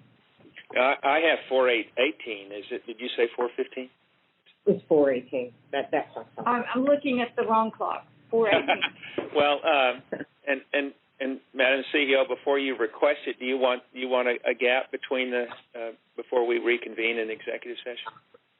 That would be awesome. Like even 5 minutes would be helpful. Now remember, everybody, we're running pretty far behind schedule. But anyway, so what do we want to do? Do we want to get back? Do we want to make it at 4:25 maybe? Yes, sir. That'd be wonderful. Is that all right with everybody? What was that? A 25-minute break? No. It's 4:18, and we'll begin the executive session at 4:25. Just a little few minutes. Do we have a anticipation how long that's going to last? Pardon me? You said. Do we know the executive session how long that's going to last? We're going to try to get it done by 5 o'clock, sir. Like he said, we'll try to move fast. Trustee Gonzalez, we had it. We try to. It's hard to control this, but we tried to time it out as being 1 hour, 4 to 5. And see, we're already well into. Okay, no problem. Okay. All right. Well, we'll see everybody at 4:25.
Hello? Hello? Hello? Yeah. Carolyn, it looks like we have a quorum. Please call the roll. Thank you so much. Mr. Steen? Here. Mr. Kelly? Here. Dr. Mackey? Here. Trustee Gonzalez? Mayor Nuremberg? Mr. Steen, we have 3 members of the board here, so we do have a quorum, and I can announce at this point that it's 5:35 p.m. The board has concluded its closed session, is now back in open session. During the executive session, no matters were discussed other than those that were posted for discussion. No votes were taken, and the board is now ready to proceed. All right, I think the only thing now is we need a motion to adjourn. I moved it with adjourn. A second. Okay, so it's a motion by Dr. Mackey, seconded by Mr. Kelly. Any discussion? Hearing none. All in favor say aye. Aye. Any opposed? Thank you very much. The meeting's adjourned.